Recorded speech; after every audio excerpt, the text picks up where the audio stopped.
couple of weeks ago, but they have won 9 of their last 10 matches, led by their skipper Nick Maxwell. And in my book, they are definite premiership contenders as Collingwood burst through the banner. It's beautiful conditions here tonight at AAMI Stadium. It's a little bit chilly. It will be slippery later on underfoot. But no excuses for the players tonight. As I say, hello and welcome to South Australia. It's round 19.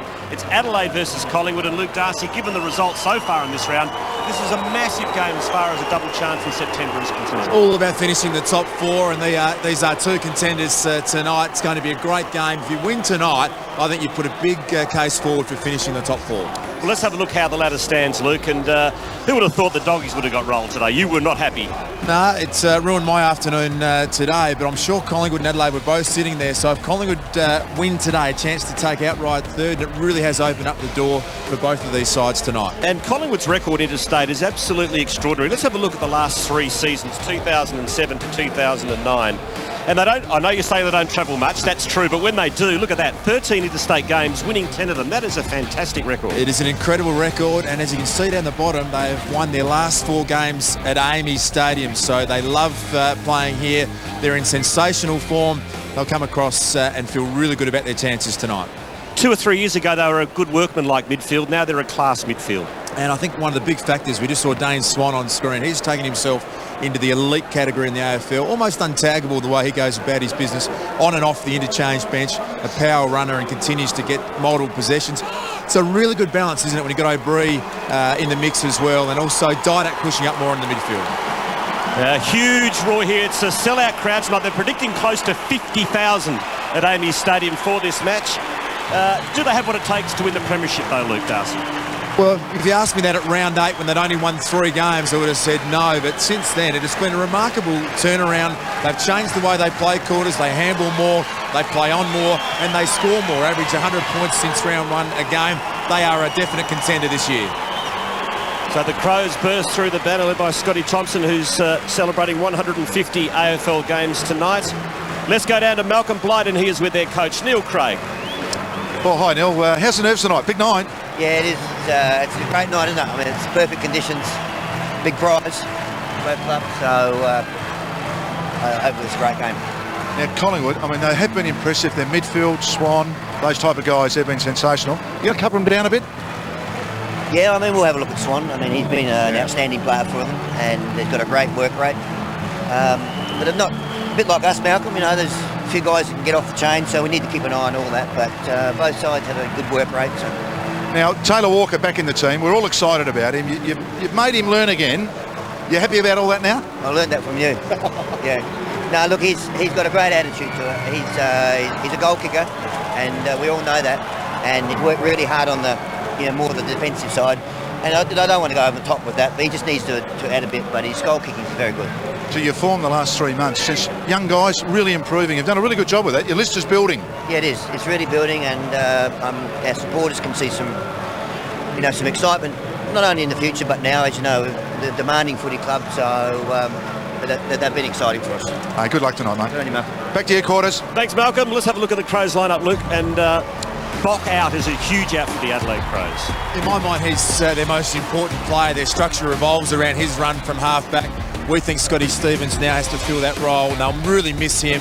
I'm excited about Brett Burton coming back from a serious knee injury. He's an athletic jumping player. We saw that last week with him kicking 4 goals. He's a big factor for us. A couple of things for Collingwood. I'm expecting more from Cloak as we get to the business end of the season, and Wood's done a good job filling in for Fraser. He was really good last week. I've been critical of him a little bit in the past. He needs to do more around the ground, but it was a big week for him against his old team. I thought he stood up well last week.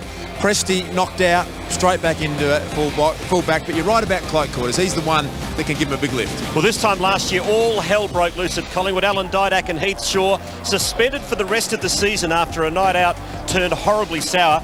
Luke, both players have repaid the faith. They knuckled down to the pre-season and it's paid handsome dividends this year. I can't believe that's only 12 months ago, almost to the day. Congratulations to Collingwood. It was a really tough decision, a strong stance, sent a really powerful message to the whole group about what the standards are at that footy club. And these 2 guys have responded. Heath Shaw and Alan Didak are in career best form. As we go to the break, congratulations also to Leon Davis. Career best form rewarded with a new contract this week. Hopefully, he's got another goal of the year contender in him tonight. Created some separation, trying to bounce it around the corner. Leon Davis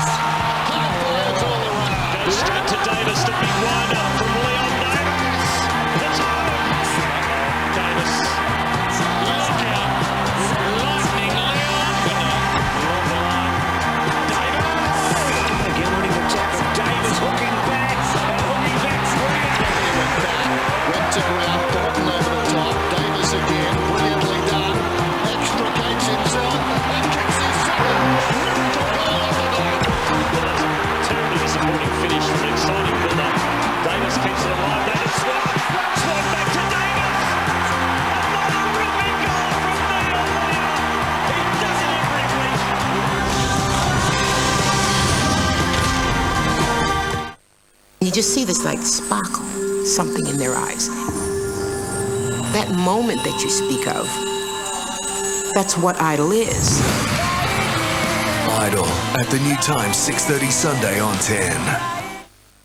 Here's the Pedigree Adoption Drive team for this weekend.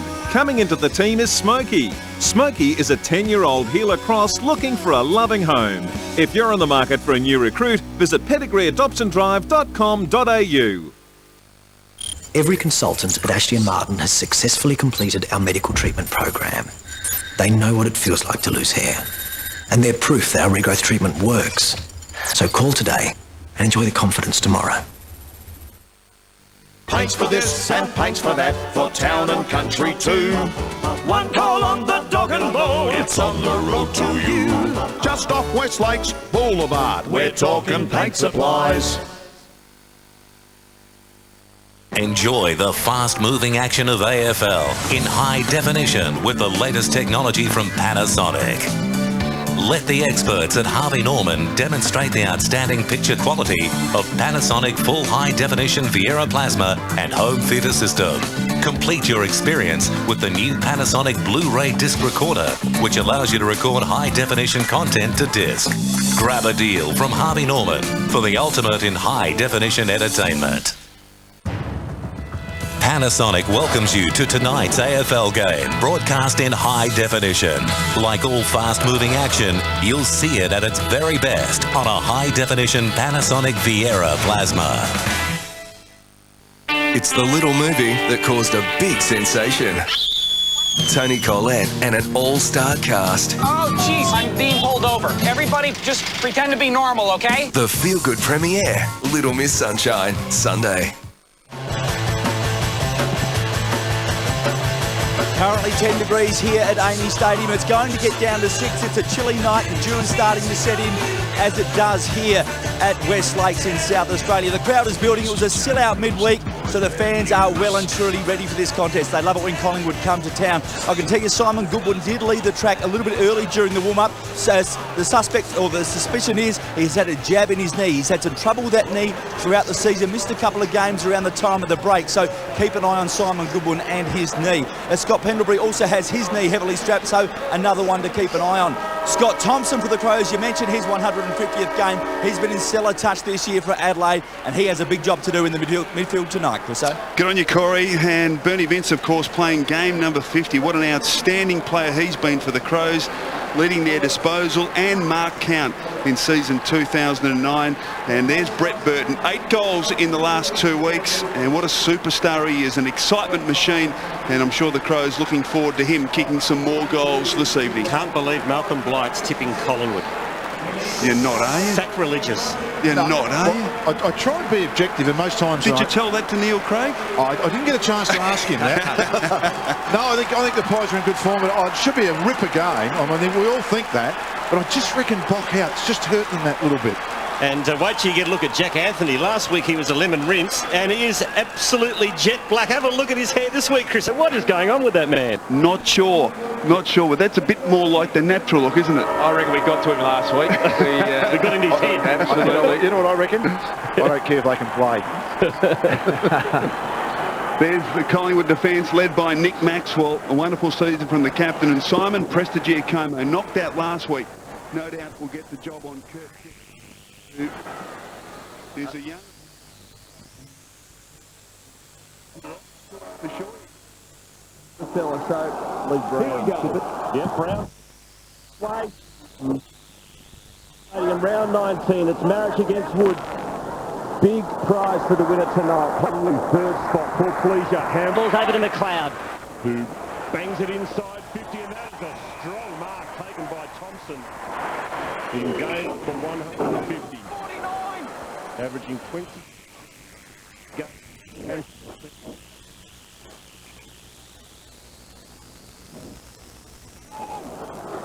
Thompson's got to go. Into the pocket. Impact fly. Maxwell. Solid tackle by Thompson. Interesting that, isn't it? I mean, a couple of Collingwood players pushed back things, so really, Adelaide didn't have an option, did they, to go to the top of the square? You really had to kick up the pressure. So Wood to do battle with... Give it to him.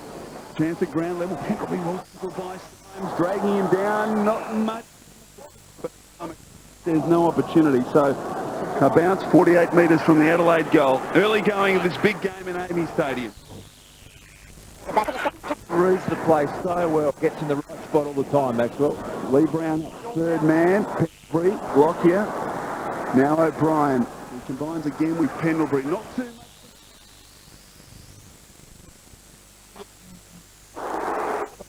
He's got away with the other umpire coming in furiously, but umpire McLaren was the closest, and he said it was okay. So they did get away with one. Fell over the top, nice tap towards Symes, Thompson, down Cloud.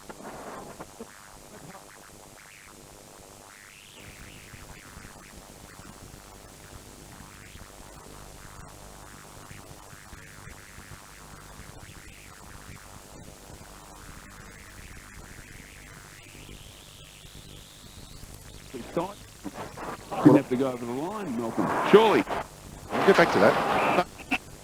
The letter of the law says if you're tackled, you must dispose of it. If that was in the ground, it's to the left of him, right? Yep. Over the line. But anyway, we'll move on. County is Swan. Well, Peter Anthony. Now Cloak needs to fire for his pies. He pumps it in deep. The direction of the doors, getting in there first. That's Goodwin, but slapped it back to Dick, who got it to Didak around the body. Yes, the goal to Collingwood. For a limited time only, the original offers the new RAV4 in alloys, reverse parking sensors, roof rails, privacy glass, and 6-back CD with Bluetooth. So many extras, such little time. Get to your Toyota dealer and get the edge today. Alan Didak's first goal of the match. Good work from Brad Dick there, and another special Alan Didak goal from an acute angle. And they're doing the attacking in the opening couple of minutes. Collingwood for the first goal. Message Nate. Chance line of the play for goal second. Chips it through the centre. Kick towards Lockyer. Good hands.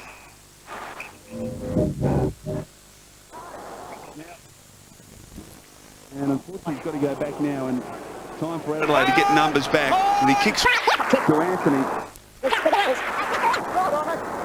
Great kick there from Lockyer, just able to swing around. Adelaide are great at getting their numbers back in the corridor. We're just watching Harry O'Brien just charge through the middle, but he played onto the right, and you can see all the numbers are in the corridor, so he had to kick it perfectly. Found Anthony. 31 goals, 14 from set shots, John Anthony. Let's see what he can do from just outside 50. Across the face, there'll be a contest. No, there won't. It carries the pack, so through for a behind.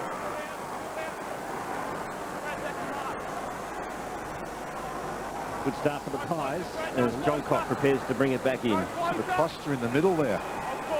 Saw the players trying to go wide. About 50-50 here. Interesting decision kick. And it was a good one too. Yeah. Spots up Brad Symes at half-back. Moving quick. The pedals. And on the rebound. Here the Pies go. Dick slips up his mark, so he'll have to go back. He had about 15 metres on his nearest opponent. It is pretty slippery out there. There's a little lead from Anthony ignored. And Brad Dick back in the team. Who loads up from a long way out into the goal square, and safety first for the Crows. You can see the rush behind. I thought Dick was in range there. It seemed a strange decision. But handball back to Cloak on the run from 55. I reckon that was a lower percentage. Go back, young player, early stage of the game. Go back and kick it. So this is again what confronts Graham Johncock. Full back for the Crows. They scatter, and there's not too many options at the minute. He goes short. It's okay. And they get it on pretty quickly. Vince. Now they've got numbers here, the Crows. Goodwin at half back.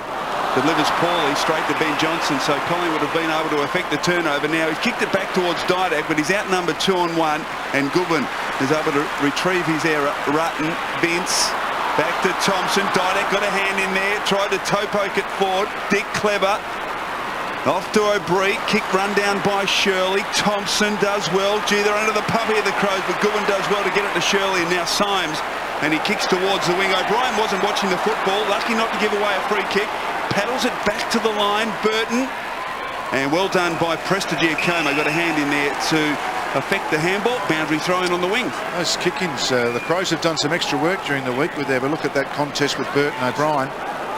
Interesting that they're huddling and then going back, just turning back the clock a bit with that sort of huddle. Fall of the ball is Vince. Kick out of the pack's ineffective. Marich is there, just possessed. Now Riley throws it onto the boot. Back inside 50 for the Crows. And Maxwell's happy to see it trickle over the line. And that's a pretty good structural win so far for Collingwood, allowing Maxwell back. He's playing on Scotty Thompson, who's now pushing up the ground. So here's Maxwell back on his own, and he reads it so well, Blighty. Now there's the man at the other end of the ground who is loose, Scotty Stevens. I reckon Collingwood would be happy with that. Allow Stevens loose and get Maxwell free. The Clouds' kick was smothered. O'Brien off to Beams, one of the rising star nominees for this season. His kick's chopped off by Doughty. He squares it up to Johncock.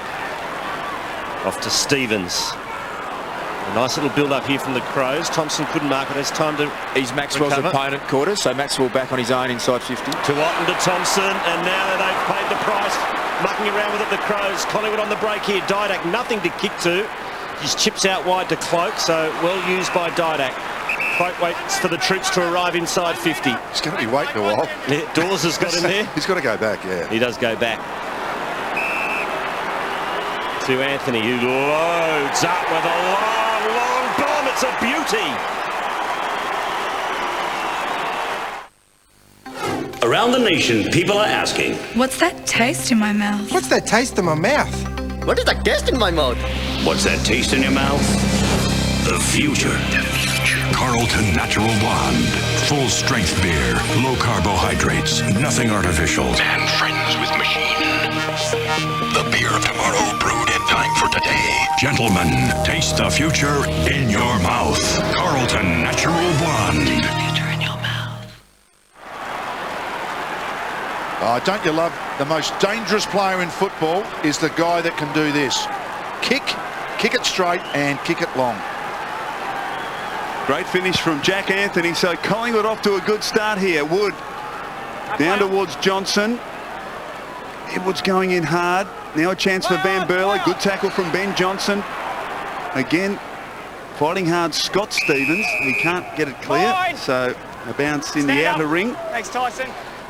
Thanks, Ben. Behind you, Ben. Tackles so far in the match. So Wood for the Magpies. Tippett, third man up, tried to almost take it out, couldn't. Wood, gave it to Goldsack, who was under the pump. Good tackle by Riley. Wood got it from Goldsack, high to half forward, and comfortable mark taken by Doughty. In fact, he wasn't paid the mark, he was paid, I think, the free kick, but he had it either way. So from centre half back, Doughty. Shocking kick straight to Maxwell. Gee, they're just a little flustered at the moment, Malcolm, the Crows. Maxwell to Thomas in space. Dale Thomas, can he find a target inside attacking 50? No, he can't. Medhurst was the man, but Shirley chipped in. John Cock now under the pump. Shirley goes in, so does Doughty. Good handball to Edwards. Good tackle by Beams. Gee, they're under pressure here. Chance for the Magpies. The Crows have got the number. John Cock, Doughty, dangerously, but he gets it to McLeod in the back pocket. Cool, they just got out of that one. To the Adelaide Crows. Stevens off to Otten. Down the line to half forward. And they have the numbers. Port Pleasure has plenty of time to steady and use it well. He kicks to the hot spot, but there's no one there. And Brown will get there first for the Pies, and they're away. Swan and the loose man at half back is Cloak, who's quite prominent early in this match. Good penetrating kick to half forward. Spotting up Medhurst. A little short one to Davis. Gee, Collingwood are looking good early. Davis into the pocket to Dick. He's done well there. Young Otten standing the mark, but he was the one that kicked it long to the contest over this side, and Dick just bolted back over the other way. I mean, it's both of them, I thought, were pretty good with their running. Brad Dick, 10 games this season, 15 goals, 11. Tight angle, but kickable. It is a point.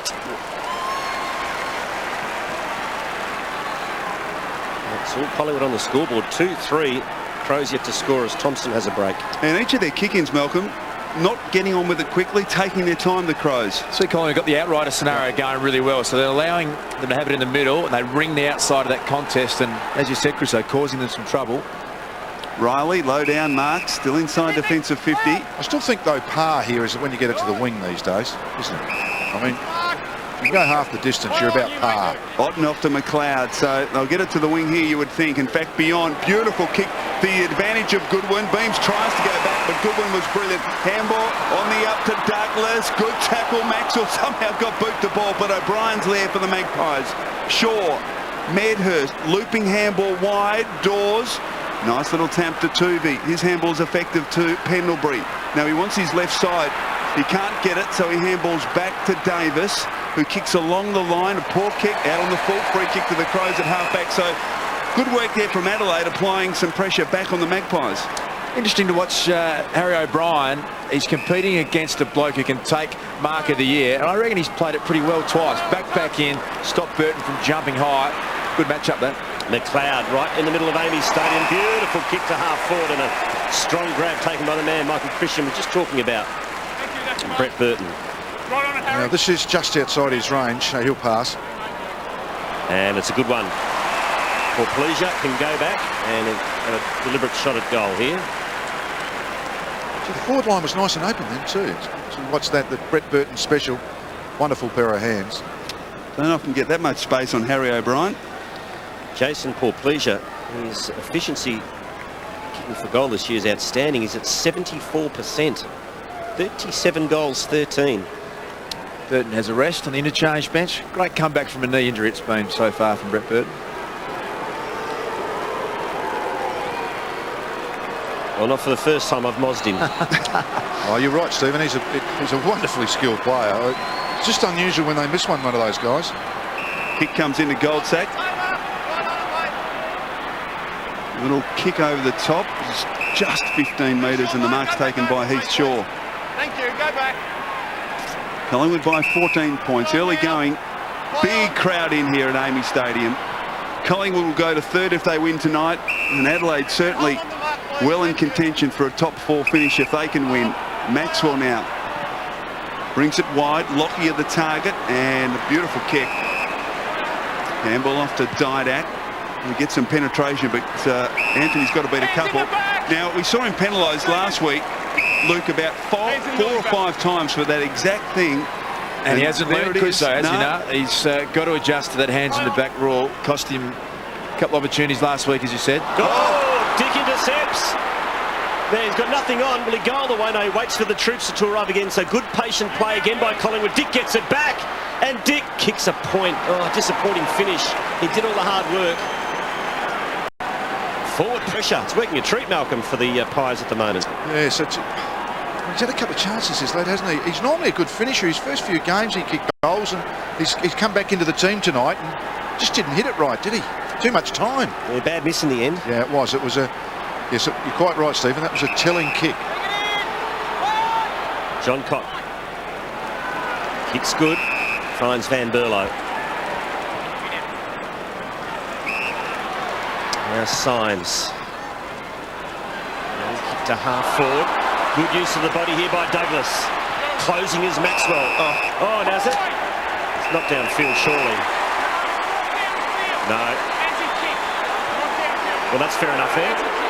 So free kick coming back to Douglas. Fans unhappy. You can see the Adelaide fans expressing their desire to have it kick taken downfield.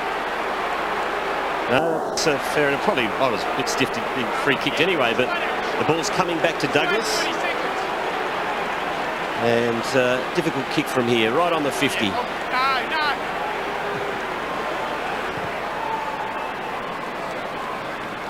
make the distance. No, ball still in play. Or is it? Tippett's kicked the goal, but the whistle's gone. And I think it might be a point it is. So a point down to Richard Douglas. A few Crows fans still celebrating, but now they realise it's only a minor score. And the contrast between Collingwood and Adelaide, Collingwood bring it in immediately. Shaw to Thomas to Goldsack, whereas Adelaide have really taken their time to execute their kick-ins so far this evening. So Goldsack at half-back for the Magpies, hard up against the line. Back and across to Lee Brown. Now Maxwell is free on the other half-back flank and he marks. Medhurst working for him, but sensing the danger, Van Berlo, and the kick from Maxwell wasn't great. So an opportunity here for the Crows. Handball over the top to Douglas, back to Van Berlo. Loose player at half forward is Tippett. Too far out to score, but a beautiful kick in towards Knights. Good score coming from Shaw. Did he top the arms? No, says the umpire. Boundary throw-in 45 metres around from the Adelaide goal. Interesting, Malcolm's keeping a very close eye on Kurt Tippett tonight. Why is that? I'm trying to do it on all the players. Yeah. The checkbook in the back pocket too. Tell you what Collingwood are doing is switch play. They've been. It hasn't always worked for them, but they've looked really dangerous when they've switched play. That's inside the Crows 50. There's that man Tippett. Tuvey looking for the line and doing it nicely. Right, so it's pretty obvious what Collingwood are doing. Mick Malthouse planned in defence, get that extra bloke, couple wider, over the other side of the ground. So we look at Maxwell again in the background there by himself. He'll get it here, goes the other way. Hot ball in there, O'Brien. Got it to Pendlebury in the end. Tuvey to Shaw. Let it tap over the shoulder to Lockyer, who runs out of room. I'm going to see a lot of footy tonight played between the two 50s. There's Mick Malthouse, who I reckon has adjusted the way he plays. He's prepared to let his defenders play off their man. It's a St Kilda type zone. Adelaide have been doing that for a number of years. Hard to get a lot of inside 50s against either side. And that's where the footy's going to be played. A lot of pressure in the middle of the ground. And you can just see another smother there. Yeah, from Bernie Vince was outstanding. So another boundary throw in as we look at it again. O'Brien, the kicker. Well played by Vince. Have a look at the background there on the line square. Didak by himself. Switcheroozy, as they say. Tippett. Kick forward by Vince towards half forward. Well done by Tuvey. Taken by Lee Brown. Swan. Maxwell. Little fumble. Turnover. Chance for Symes. Kick to a vacant goal square is offline. So the Crows, just in the last 4 or 5 minutes, Luke, have reasserted some control in this contest. But been able to get it on the scoreboard, haven't they, Chris? So, yeah, they've had a fair bit more of the play because Collingwood jumped out of the blocks. Look, he's got the ball, Didak. He was on that side there for eternity by himself. Just don't reckon you leave a player like him by himself for that long. He's been used on the way out. O'Brien switches back to the goal square to Maxwell. That's it on the mark. Kicks long. And gee, again, all by himself. Shaw, so easy pickings for him. See the Crows here in this situation, really owning the corridor, saying to Collingwood, if you want to use the footy, you have to use it well through the corridor, or he's forced back down along the boundary line. So Breeder Lockyer can't break the McLeod tackle. Throwing it on the boot is Vince. It'll be a free kick to the Pies at half-back. They've done a reasonable shutdown job on Swan so far, Malcolm. Just the 3 touches to Dane Swan. Yeah, he was the targeted one. Shirley's certainly spent a lot of time on him and will continue to do so. Short kick to Johnson. Wood's got a bit of couple from the side with Stevens. Now Pendlebury, can he get there first? He has a fresh area. Goodwin slides into it. Trouble here for Goodwin. Oh, lucky. Lucky free kick. I reckon if you slide into the footy, you cock your right way. The umpire saw differently.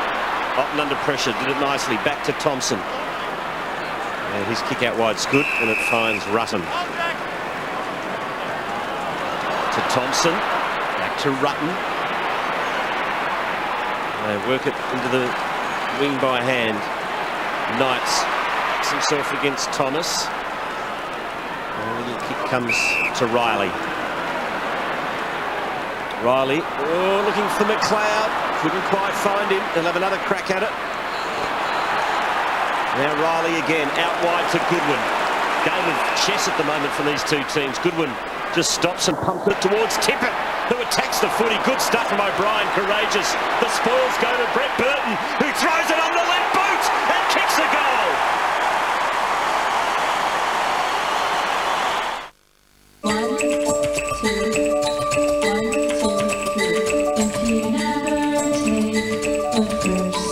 At NAB, we know that when school and community groups work together, they can expand and enrich young minds.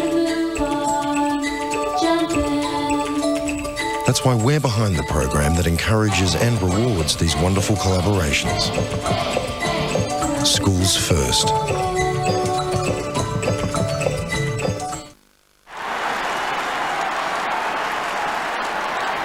It's why Brett Burton really causes opposition defenders problems, because he's complete. He can mark it in the air, but he's so good at ground level, front and centre. Harry O'Brien went back trying to affect the contest. He read it better at the front and centre. Back in the centre, Pendlebury. Close quarters to Swan. Didak and Stevens. Stevens does well. Douglas. Now Edwards. So the Crows starting to get into top gear at the moment. Well done, Maxwell. Slaps it away from Symes.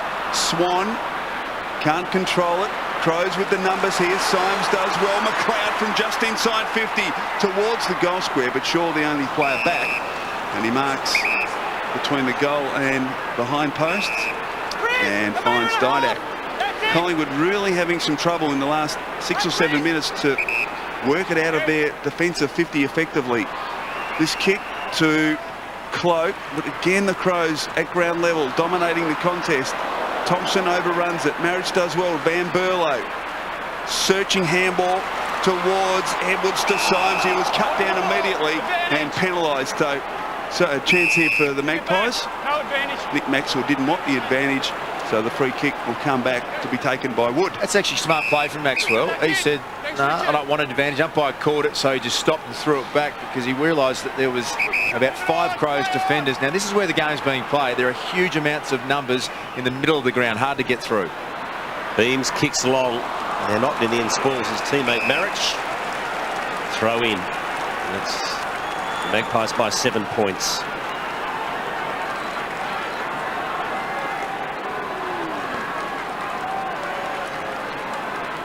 Top 4 spot up for grabs.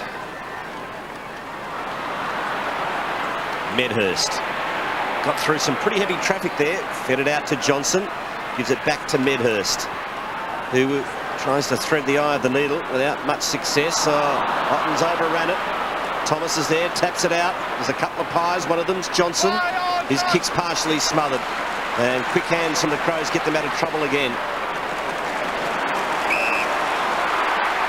Now, long kick to half forward Douglas, and in the end just out-muscled by Shaw. Too strong there. And the short one finds Brown. Lee Brown back to Shaw. So Collingwood just backward of the wing. Driving kick towards Thomas, who's got to go. He didn't, and his opponent Otten takes a pretty comfortable mark. Doughty and now Goodwin. Just cruising along the half-back line. Off to his cohort in Edwards. He feeds it back. Shirley up the corridor where Scott Stevens is waiting. So he marks between half-back and centre. Van Berlo, gee, they're running in number here. Here are the Crows. McLeod kicks towards the pocket. Burton on the lead. Oh, he's taken high. No free kick. Chance for Knights. Normally a very good kick. Wheels onto the left foot and kicks a goal. I'm not surprised. You want to know why? Because nothing stuns me these days, Tony. Nothing. What's that? Cheeseburger stunner, boss. All this for under $5. At Hungry Jack's, you can get a cheeseburger. Small. Sunday for just $4.95. Now that's a real meal. It's more than just a cheeseburger. Boss? Boss?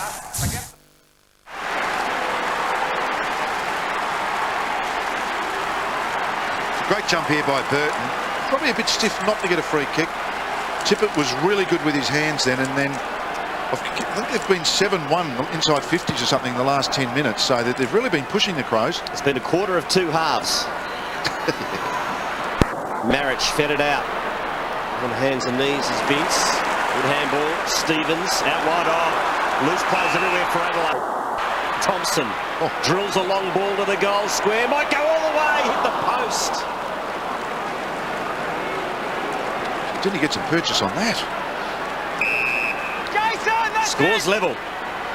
Lockyer now in the back pocket, so another quick kick in by the Magpies. Chriso, of what Adelaide try and do. You can see all their numbers in the middle of the ground. So the only way to get around it is to change direction, which Collingwood did well in the first 10 minutes. Got to go wide along the boundary line. Now the Adelaide midfielders, there's Thompson in the middle of the ground. They are owning the corridor, so you've got to attack around the boundary line or kick it really well through the middle of the ground. Well, they're kicking it well around the boundary line for the minute. Davis accepts it from Goldsack, and his kick is effective, marked by Clegg, but they've just got it to the wing. This is the most strategic game of football I've seen this year. Yeah. Clegg kicks it long at the back. Wood, big mark from Cameron Wood. 48 from goal.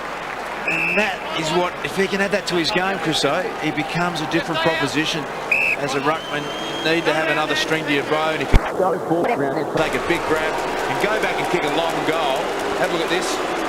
Good effort. Just set himself for it. Go back and kick a big goal. He's not the worst kicker around, though. I've actually seen him kick a long ball occasionally. Okay, we'll kick this from 52. Cameron Wood to put the Magpies back in front after Adelaide have fought back.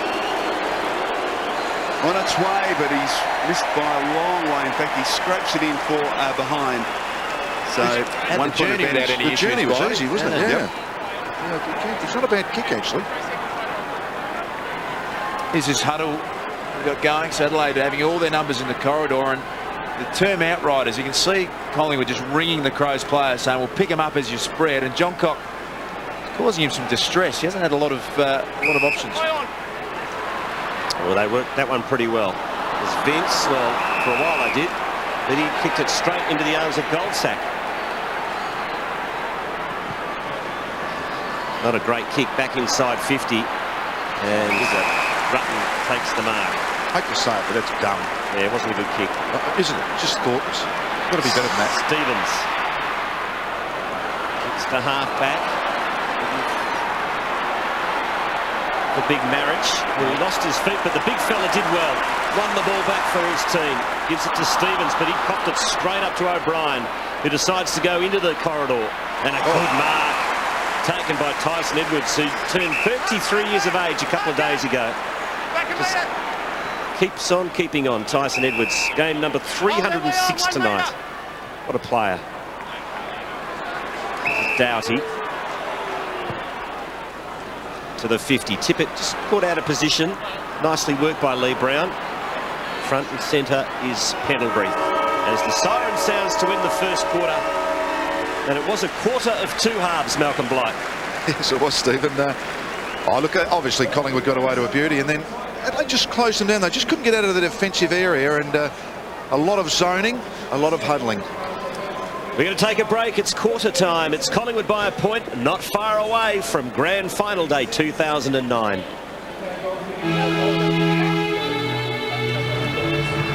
Every ice bath.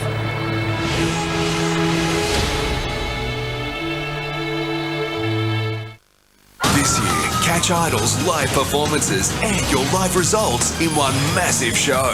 Get ready to be blown away. Idol at the new time, 6:30 Sunday on 10.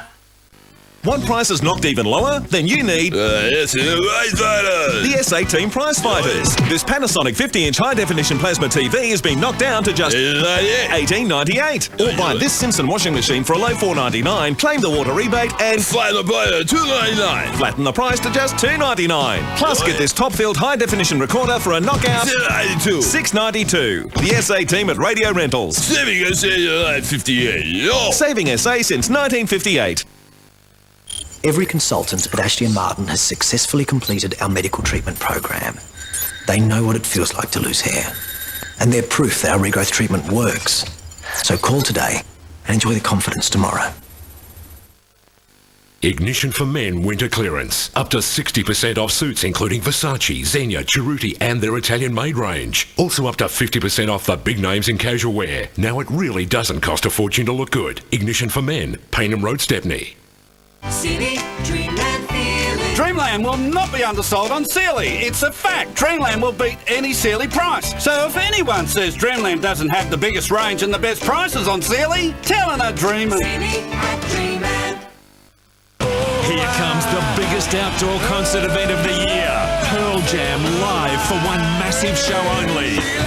With special guests Ben Harper and Relentless 7 and Liam Finn. Get your tickets August 17. Back by popular demand, the Globalised Church Clearance. Brand name denim for $60. 2 pairs for just $100. Thousands of items below cost. Get in quick before it's all over. The Globalised Clearance Sale at the church, 100 Grove Street, City. We've got the lowest prices here every day. If you do by the chance find it cheaper somewhere else, we'll always beat it by 10%. Hassle free, come on in, see one of our team members and we'll look after you. Dynamic lifter, $24.98. Multi-fold ladder, $138. 5-piece spanner set, $34.79. Gap seal, $2.20 each. If you happen to find a cheaper price on a stocked item, we'll beat it by 10%. We'll always be the lowest prices at Bunnings. Bunnings Warehouse! Lowest prices are just the beginning. At quarter time, the players would have lost an average of 500 ml of fluid through sweat. If they don't drink enough fluid, such as Powerade Isotonic, to match these losses, they may really start to slow down. Powerade, the power to reach your goal. Check this out. We have Gina Riley, Shannon Knoll. Both Hale and Pace together. And Ruby Rose catches up with Katy Perry. Not bad.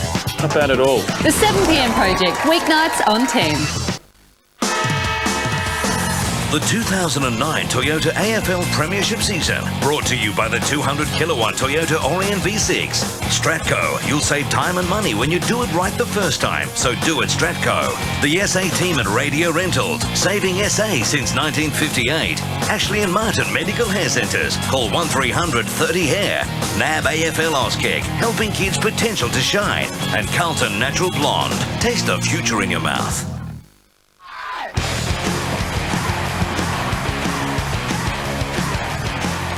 Well, Brett Burton made his presence felt in that first quarter. A couple of spectacular leaps and kicked a fantastic front and centre goal. Got onto the left boot and put Adelaide back into the game. It's Collingwood by a point at quarter time. They dominated the opening 10 minutes, but then Adelaide fought back. It's the Magpies 2-5-17. Lead Adelaide 2-4-16. Stevens and Thompson 10 touches each for the Crows. And Heath Shaw leads the way for Collingwood with 9. They did a good job on Dane Swan, just the 5 touches in that term.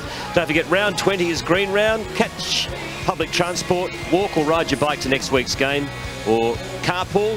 You can get all the details on afl.com.au/green. Adelaide's turnovers were quite prominent in the match early, Malcolm. They were, and I guess once again, when the ball's not quite slippery yet as we watch this handball, good pressure too from Collingwood. The guy on the mark caused that.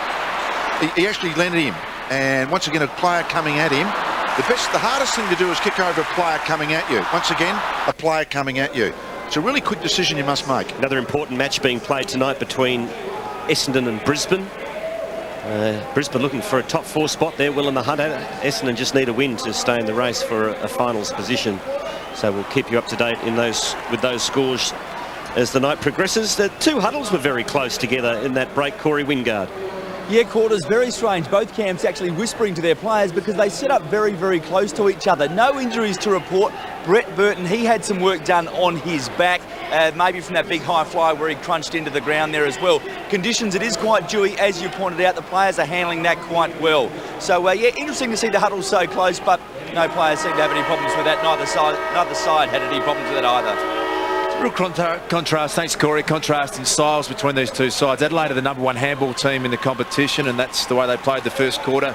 52 kicks, 66 handballs, and Collingwood are the reverse. There's the score, of course, up in Brisbane. The Lions in front in the second quarter, and Collingwood are the #1 kick team. They had 59 kicks and 35 handballs, so very different styles tonight. Okay, so second quarter about to get underway. Collingwood lead it by a point. Wood versus Marriage, who wins it down. Cloak can't control it. Stevens is 11th disposal. Knights to half forward. Tippett was held back by Prestigiacomo, who paddles towards Shaw. His handball to Maxwell. Now to Goldsack, needs to be clean here. Good tackle by Symes. What's the umpire going to do? He says, give it to me. We get a bounce at half forward for the Crows. Here's a look at it again. Good. It's about time they gave the bloke with the ball some chance. So Marriott gets it down. Kick forward by Vince, straight to Didak, who marks at centre-half back. That's it. Play on. Now, that's not a great kick. Straight to Goodwin, who was just stationed on this wing. His short kick, not great either. Van Berlo sport by Ben Johnson, but he applies a very good tackle on Shaw. Lucky not to be rewarded. Dick back to Didak. That's a better kick. And the mark's taken by Anthony on centre wing for the Magpies. Blake's got a one-on-one down the ground here, Anthony, on Stevens. I would just give him the opportunity. He's going to do it now. And there is Cloak and Stevens. Third man in to lend some support was Otten. Lockyer kept the ball in play. Doughty to Goodwin, to Otten. Now it ends up in the hands of Rutten. Good linkage play by the Crows. Van Berlo to McLeod, to half forward, poor pleasure. Gee, that was well worked by Adelaide. Beautiful teamwork. Now poor pleasure had some room to move. Goes long, it's a hold. It's an Adelaide free kick against that man, Lee Brown. And the recipient is Kurt Tippett, who will goal for the Crows from point-blank range. I reckon Jack Anthony just didn't pull the trigger quick enough before. Cloak had a one-on-one. He held it in a slow play. That allowed Otten to get across and affect the sport. Adelaide go down the reverse. They moved it quicker, puts pressure on defenders. Tippett gets a free kick. Kurt Tippett for his 41st goal of the season. Can't miss from here.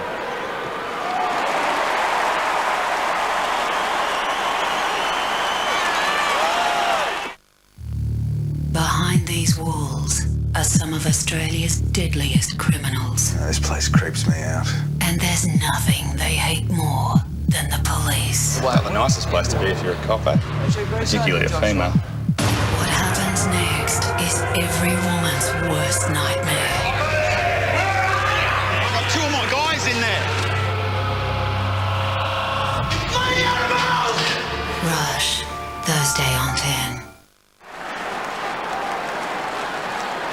Do you understand that? I mean, I was just saying that I never know why blokes want to hold when the object of the game is actually get the ball. It's an interesting phenomenon. Why would you want to hold? So the Crows in front for the first time tonight. Wood down towards Pendlebury. Tackled by Vince. Umpire letting it go. It's human nature though, Mark, isn't it? You panic. A bit of panic sets in when you think you might be getting beaten. Yeah, that's why I reckon the best full-backs don't. You know, they don't give away cheap ones. Watch this now. Until someone gets the ball, why would you grab hold? Why do you need to hold anyone? Edwards wide, McLeod, another opportunity here for the Crows towards Burton. Fist from Prestigiacomo, poor pleasure, Burton, quick recovery, kicks it straight to Maxwell. And again, Collingwood looking to release it quickly. Didak's got a contest here, but he marks well in front of Vince. So Alan Didak kicked the opening goal of the match. Had an outstanding season and kicks beautifully to Pendlebury. And 50 against Goodwin for the late push after Pendlebury took the mark. A fair 50 too. There it is. What do you think, Malcolm? Well, I reckon that's really, really soft. I'm not Malcolm, but it is. Thanks, Malcolm. Not a lot in that. Not a great kick.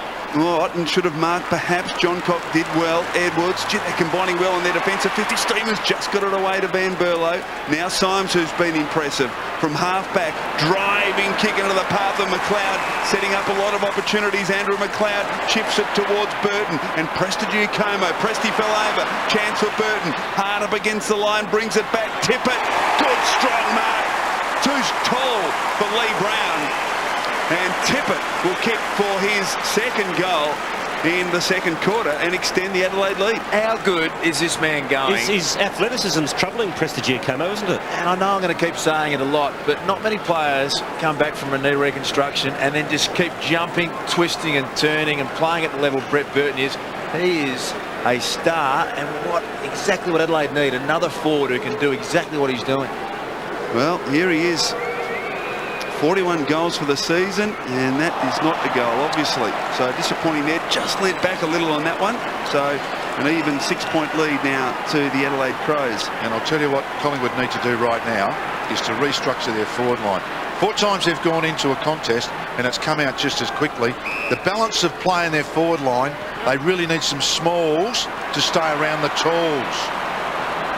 Knocked on by Medhurst. Now it's Wood to half forward to Davis. And we'll have a throw in. Well, see, I'd like to see Leon Davis now near the goal square alongside a Cloak. There's no one to help the big fella out. They're taking it away far too easy from their forward line. Marich works his way to the front, got the tap.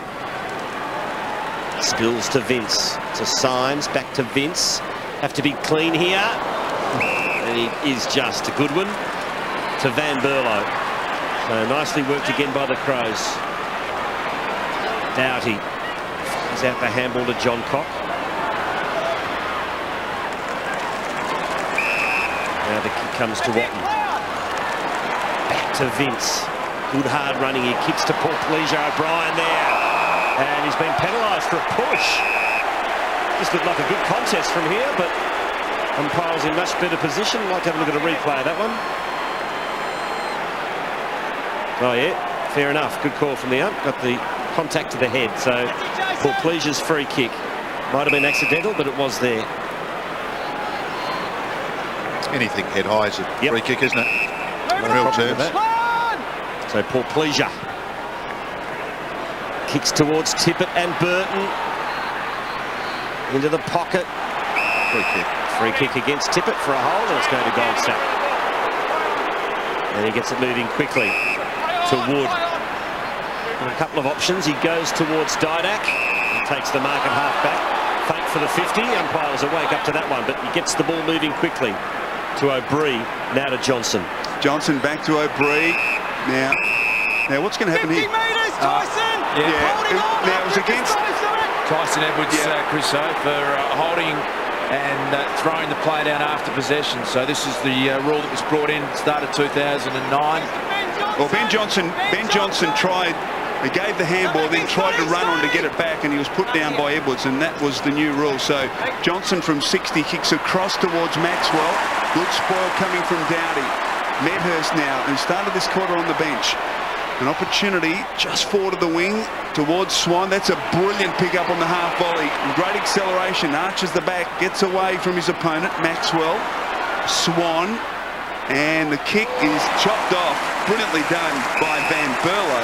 And a boundary thrown at half forward for Collingwood. Let's have a look at this build-up from Adelaide. This is what they've done well since around about 7 or 8. They've actually taken some chances and run. And you can see the handball. Neil Craig, for all the South Australians would know, a famous handballer himself, has put it into his team. Quick kick by Dick. Thrown in Collingwood's forward pocket. It's the Crows by a goal. Right, now this is where we need the crumb, Stephen. This is where they've been left. Need a crumb ball here. Well, they've got plenty of blokes in their forward line capable of it. Holding Cameron Wood. Oh, hello. Free kick to Wood.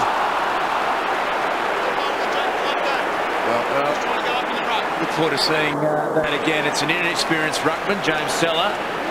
Hasn't played a lot there, probably was recruited as a forward. Yeah, that's just, they're well picked up. They don't grab the jumper. That is a dumb free kick. You made it the call before, why do you hold? Yeah, when the ball's your object. And when you've got 3 umpires out there all looking for exactly that.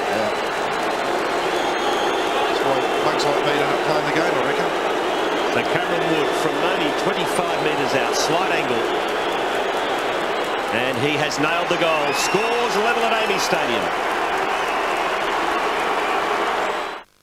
At Harvey Norman, we make digital simple. Get in store for our 4-day Go Digital Expo and see for yourself the difference digital makes to home entertainment. The best brands, the best range, the best advice, all at the best price. High-definition LCDs from $299. High-definition plasmas from $999. Go digital for the full experience. Digital radios from only $149. Digital surround sound systems from only $247. Much more in store. Go digital now and save. Offers must end this weekend. Harvey Norman is Australia's #1 digital products retailer.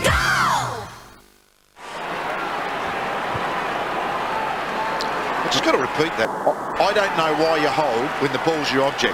And look at that, Malcolm. That's the kick-ins that we've been talking about and the contrasting in styles there.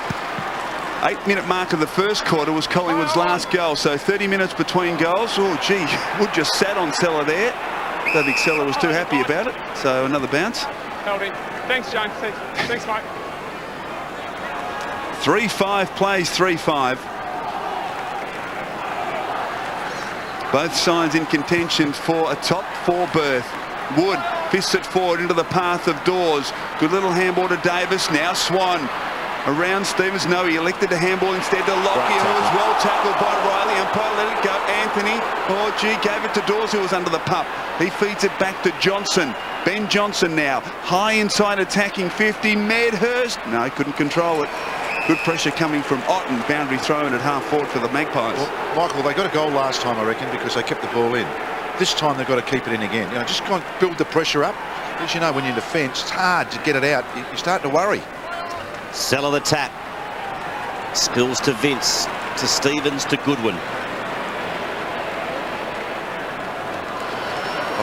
Now to Thompson. Interchange Brent. Yeah, it did. I'd give it up. Fair dinkum.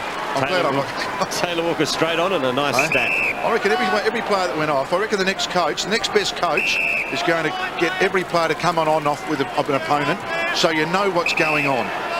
I'm voting for it, actually. Vince short and backwards to Riley, who's looking to switch to the other side of the ground, but not a lot on, so he goes back into the corridor to Thompson. Now Vince again to half forward, looking for Symes, who is playing some valuable minutes tonight. Symes gets it moving quickly. Porplesia, Burton. Porplesia kept his feet, gets boot to ball, and a point for his efforts. Just enough done there by Leon Davis to apply the pressure to make the kick not effective. Yeah, it was good effort. Just lunged here, look at this, and just put some pressure on Porplesia as he kicked. Yeah, great stuff, great defensive effort. Going to be a low-scoring game, this one, Chris. So both the defences over the last 10 weeks have been outstanding. Adelaide ranked 2nd, Collingwood ranked 3rd. So mistakes, and there's another one out of bounds on the fall from Heath Shaw, are going to be so crucial in this match. Well, he ran it 50 metres and then kicked it out on the full, and a pensive-looking Mick Malthouse as Goodwin to take the free kick. Now he's got a couple of loose players loose inside the corridor. One McLeod who turns and just bangs away towards Tippett. Maxwell in from the side, the fist at ground level. O'Brien will arrive first. Oh gee, not a convincing looking handball, but Shaw is able to gather. Back to Maxwell, who chips short into the back pocket. Swan. A lot of loose players though, aren't they, finding their own. Because you're zoning, a lot of easy kicks out there. Just got to find some space for yourself.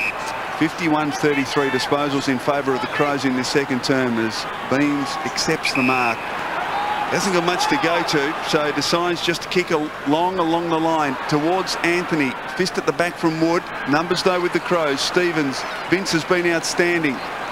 Well played off to Seller. Thompson. Now Rutten, who kicks to Goodwin, who's loose in the centre of Amy Stadium. Loops the handball over the top. Otten. Now an opportunity for the Crows, but he coughs it up straight to Tuvey.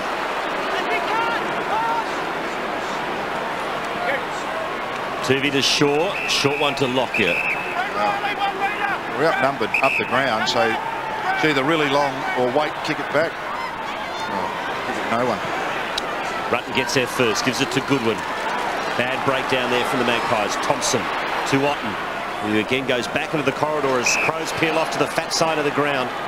One of them is Stevens.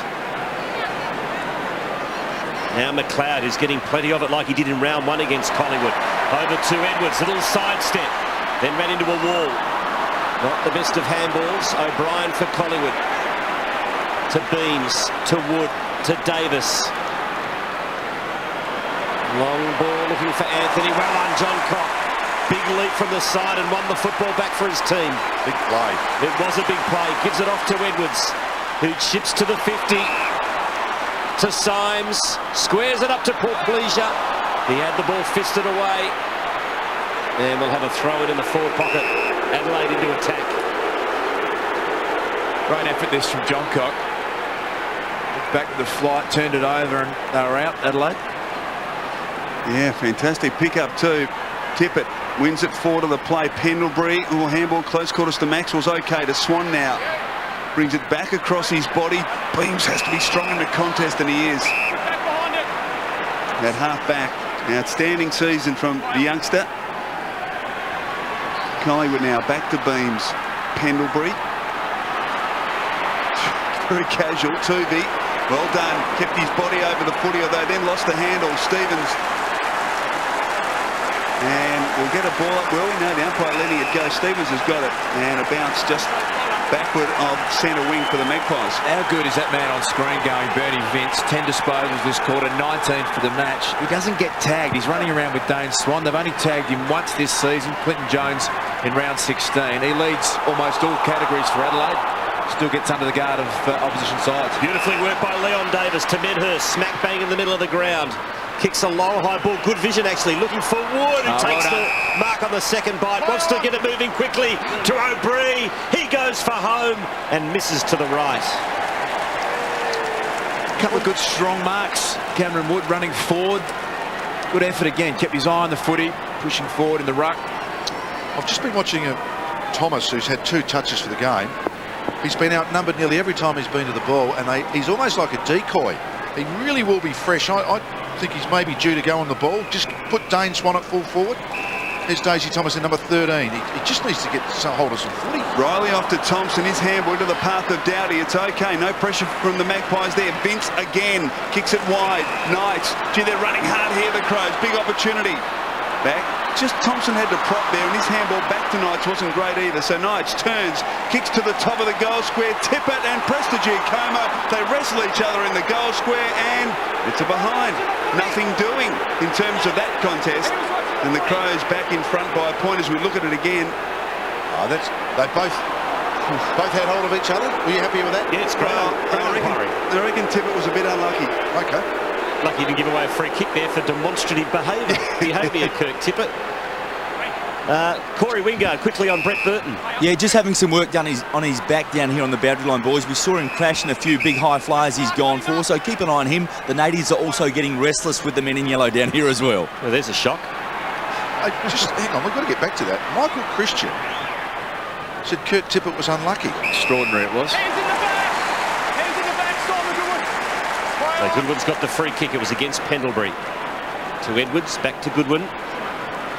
Now Stevens is getting plenty of it. That's his 16th disposal. Well, he's loose. He's been loose by himself all night, Stephen. Riley down the line. Good kick. Mark taken by Thompson. Thompson for his 17th disposal. So the numbers starting to rack up for both teams. To the 50. Walker got underneath it a little bit. O'Brien had to be good here. Hot on his hammer is Douglas. The big H did beautifully. Got it out to Tuvey. Goldsack. Pendlebury. Didak. Maxwell. Ball being thrown around.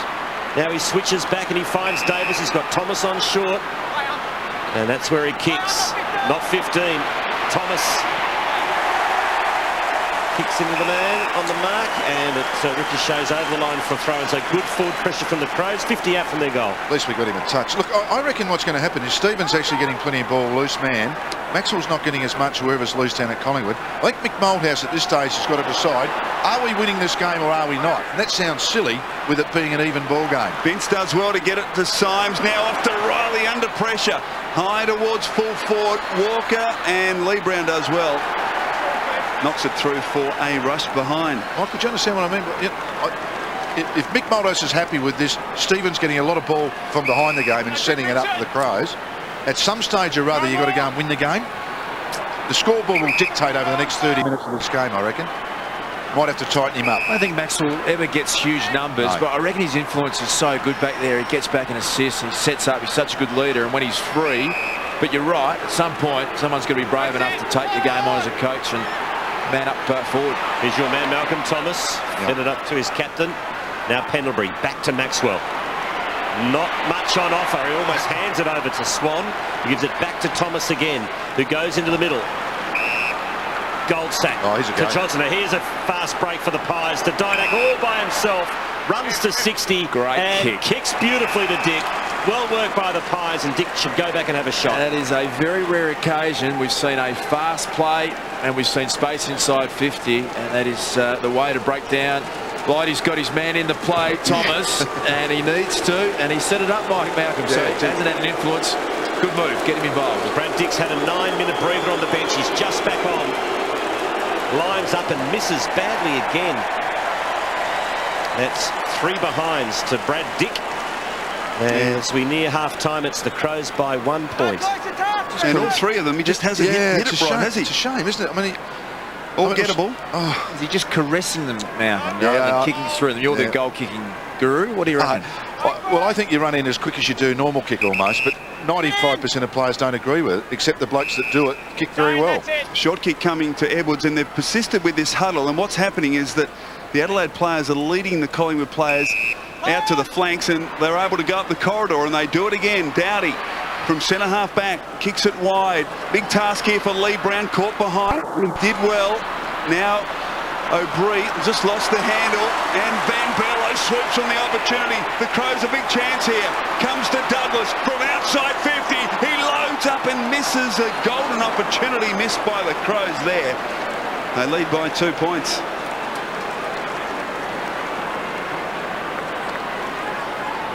Well, both teams, just a couple of easier shots there. You're not going to get them an easier one running in straight on, are you, a lot from that?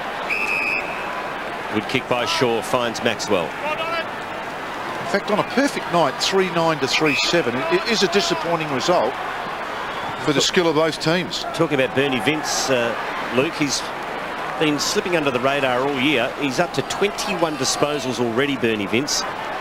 And his average this season is 26, so he's going to smash that the way it's going in his 50th game. This is the bloke causing problems by himself. Doughty to Stevens for his 17th. He has 2 bounces. 3 bounces. No one running at him. 4 bounces. Runs to 60. Kicks a long ball into the goal square. Well, that's his opponent, pretty much. Both are free. So it's about a 0-0 draw, as you said, Malcolm. Well, he won't be able to get back to help out this time, surely, after that run. Good kick from Davis, but Swan can't take the mark, and John Cock did very well boundary throwing. Look, it is. I mean, both coaches are actually doing. I mean, they're playing their way they wanted to play. You know, they want to be tight. They want to be hard. I mean, they want to kick goals, but the essence is we're not going to let them score easy ones. Third man up, Goldsack thumps it forward. Swan, good turn, then taken high. No free kick. Handball into the path of Didak. Didak now to his left, but he's got nowhere to go except try and set Dick a task. Dick gathers on the bounce. Can he kick this one around the body? No, beautiful work. That was great stuff from Stevens again, who's been outstanding. And he finds Goodwin in the back pocket. Well, Dick's finishing skills have been poor, haven't they? He's had the opportunity to kick 3 or 4 goals. I reckon he had 50 games to him, Stephen. He might have propped them. Cop went one way, then get back the other. Bought himself some time. Douglas again switches to the fat side and loose men. Symes gives it off to Riley, who's got about 80 metres in front of him. 3 bounces. And kicks into the pocket. Well done. Didn't blaze away. Found Burton, who is on a very tight angle, but the Birdman can do just about anything. That won't make Mick happy, allowing players to just run and bounce along a wing without any pressure, because the skill level is too good these days. You need someone to have gone off their man and just got in his face, made it a little bit more difficult than that. They got away with one before with Stevens, but 2 in a row, very rarely get away with that. 11 running bounces to the Crows this quarter compared to Collingwood's 5. Burton from a tight angle. Gives it plenty of air. It's not going to make the distance in the end, and the mark taken by Wood. Jason, got to come back 5 metres. Keep coming. It's good to see him do that too, Luke, isn't it? Play on, not 15. Back on the defensive line. He's done it at both ends, Cameron Wood. Shaw now loops the handball to O'Brien. And O'Brien takes off from half back. Target is Anthony. Got a hand to it. Now Lockyer running in support. He went to Shepherd, and Anthony tried to knock it to his advantage, so a turnover. And the Crows doing well. Symes, handball to McLeod. Look at they're running in numbers here, Adelaide. Doughty, well done, Goldsack. He chopped the handball off. And now Collingwood have the numbers at the contest. Ben Johnson does well. O'Brien in space at half back. Chips it short, and the mark's taken by Lockyer. Adelaide 15-6 inside 50s compared to Collingwood. Probably haven't got the full value for it, have they? So Collingwood have defended reasonably well. So he called to play on Tarkin Lockyer. He kicks high towards half forward. Anthony in the pack, so is Wood. Front and centre, Thompson. Slipped over was Shirley, but got plenty of time. Van Berlo and Goodwin. And they've got a loose player at half back. It's Richard Douglas. With a minute left in the half, an opportunity here for the Crows. Edwards. And again, no pressure coming up the ground from Collingwood. Beautiful kick onto the chest of McLeod. McLeod from 55. O'Brien didn't stand the mark effectively. And an Adelaide free kick. Did you watch it, Luke? Yeah, I reckon it's exactly what Whitey's been on about. Presty had hold of the arm. We'll see a replay of it. My first glance was that it was a free kick. So Went for about 3 or 4 metres. Probably not the best angle of it. Had his arm wrapped up. We'll have to get another look at this. So here it is again. So just had his arm underneath Burton. And that's what Mick Moldhouse thinks of it. Anyway, Burton comes in and missed. Yeah. He's missed from 25 metres on a slight angle. So another behind. 3-10 the Crows. Collingwood not much better, 3-7. Second glance at that, he might have been a little stiff, Presty, to be honest with you. Well, we knew this match wasn't going to be pretty, and it's not. Just 6 goals in the contest so far. It is a tight struggle. Closey's a goodie. O'Brien to Beams. Kicks to half forward as the siren sounds. Adelaide by 3 points. 3-10 to 3-7, Luke Darcy. Yeah, I think Adelaide will probably feel as though they didn't get result for effort there. Malcolm gave the inside 50 stat for the quarter. It was 15-6, so they had enough opportunity, just didn't quite capitalise on it. Tight game, it's going to be low scoring. Mistakes will be crucial. The winner of Australian Idol is...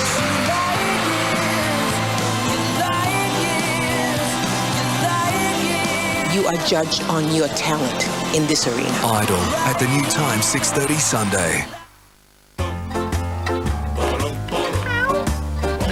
I know, Puss, it's your dinner time.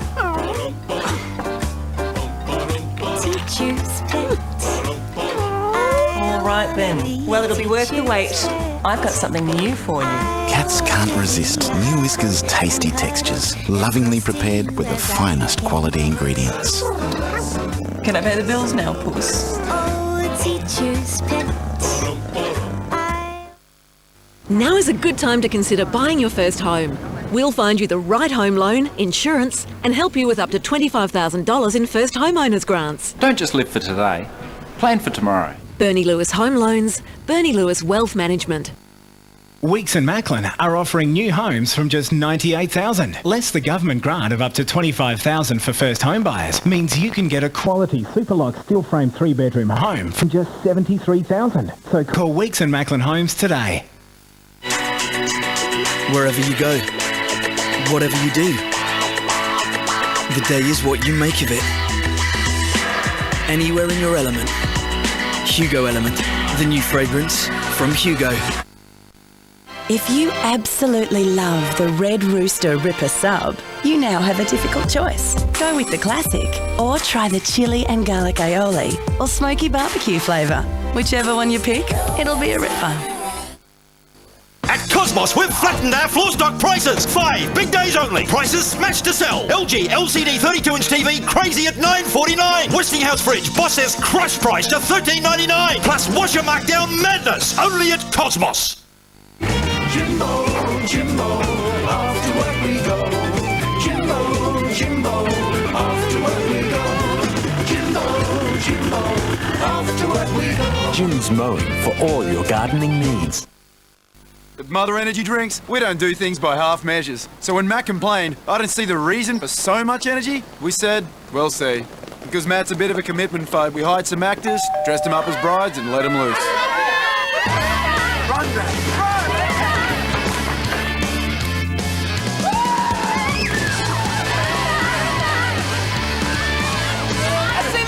Do you, Matt?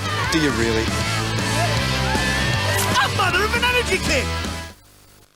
NAB iSaver gives you a whole lot more than just a bonus rate, like unlimited withdrawals without sacrificing your bonus interest. Plus, you get instant access to your savings through a linked NAB Smart Everyday account.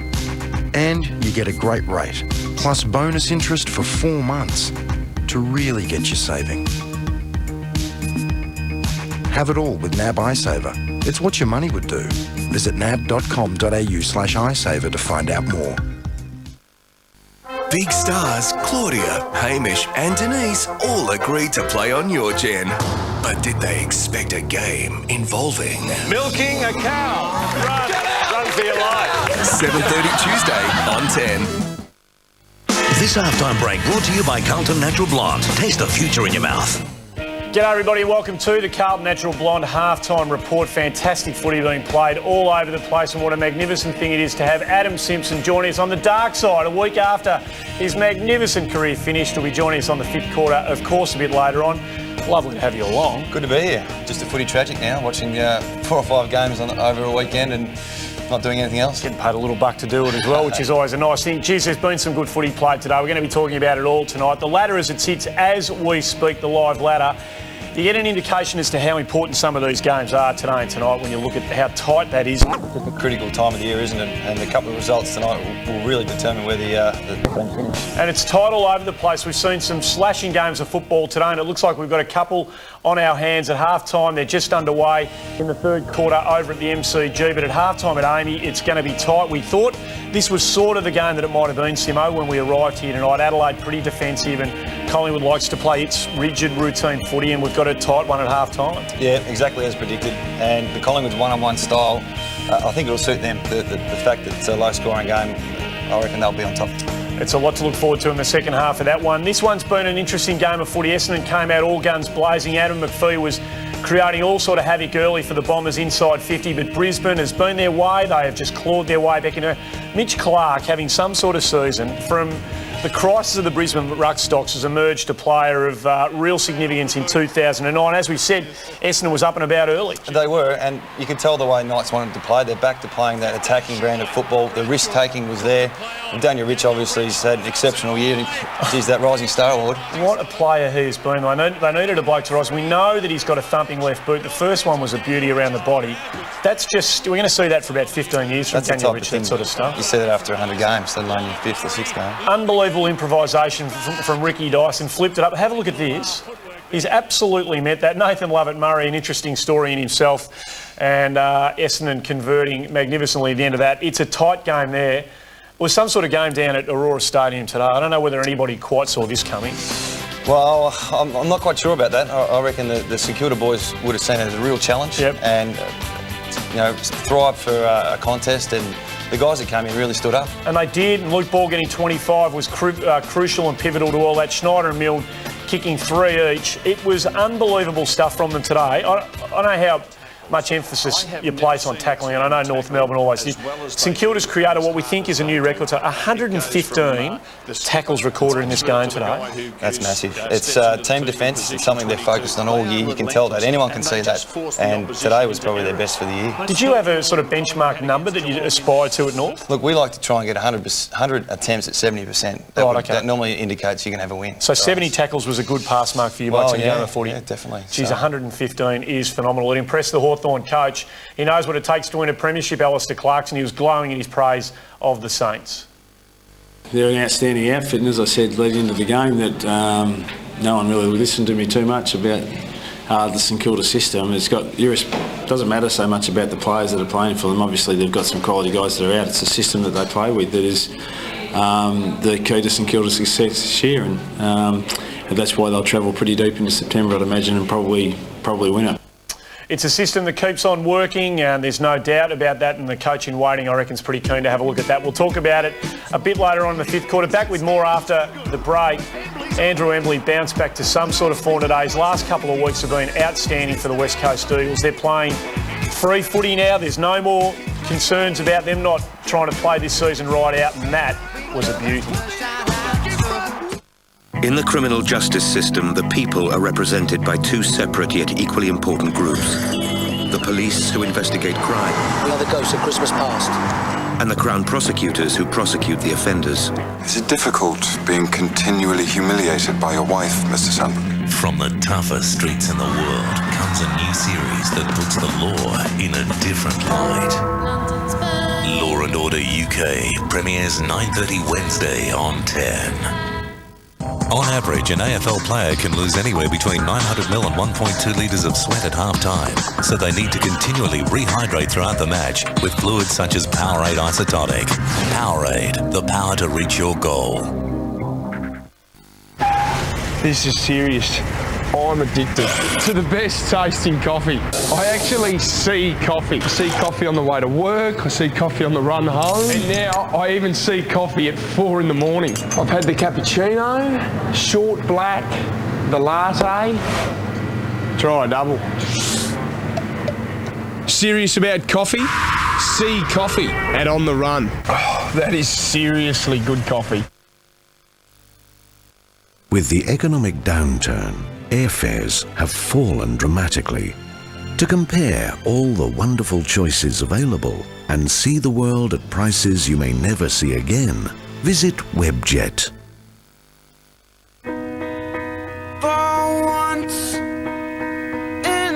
I don't know why I ended up in here,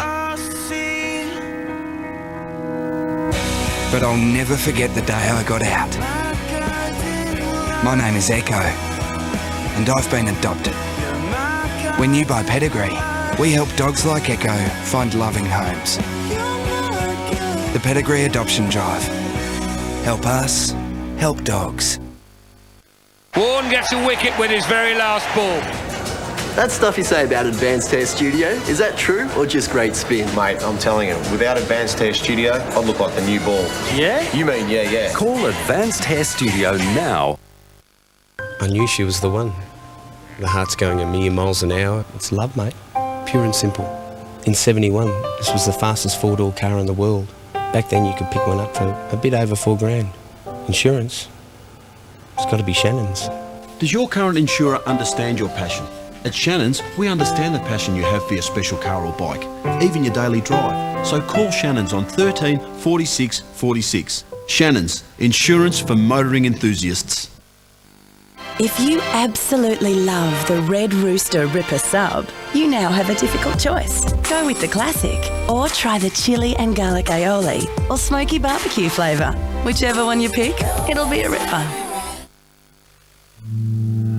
If you're the kind of person who could see yourself in a car that soaks up the sun to cool itself, that ingeniously saves fuel and produces fewer emissions, that has the intelligence to park itself and can detect a collision even before it occurs, perhaps you're a Prius person.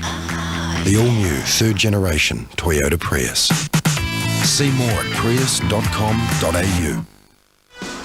Geez, they look like a happy footy team again. Andrew Embley, why wouldn't he celebrate 4 goals? Back-to-back wins for the Eagles, and there's some great signs, Adam Simpson, for them beyond 2009 all of a sudden. Oh, there is. They're up and about, aren't they, for a team so low on the ladder, and it takes away the tanking issue, that's for sure. It's gone, and suddenly they're playing like a free side. Kennedy Ford just continuing to have a very good coming-out season for the West Coast Eagles. Leclerc continues to kick goals. Embley, who 4 or 5 weeks ago looked like he couldn't get to the end of 2009 quickly enough, is having an outstanding second half of the season. It was a huge loss for this mob.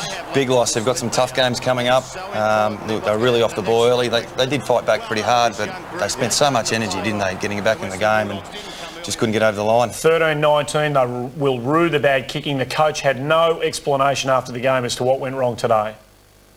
Oh, extreme disappointment. I mean,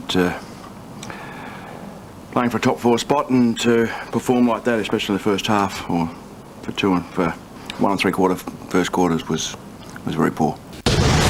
When you deal with humans, they're worse than horses, so you never know. So obviously we've got some players who are not consistent with their effort. Time to cross to the offices of the Sunday Herald Sun. There's going to be a lot of pulling apart of that performance by the West Coast Eagles. Ralphie, welcome to you. What does it mean for the Dogs?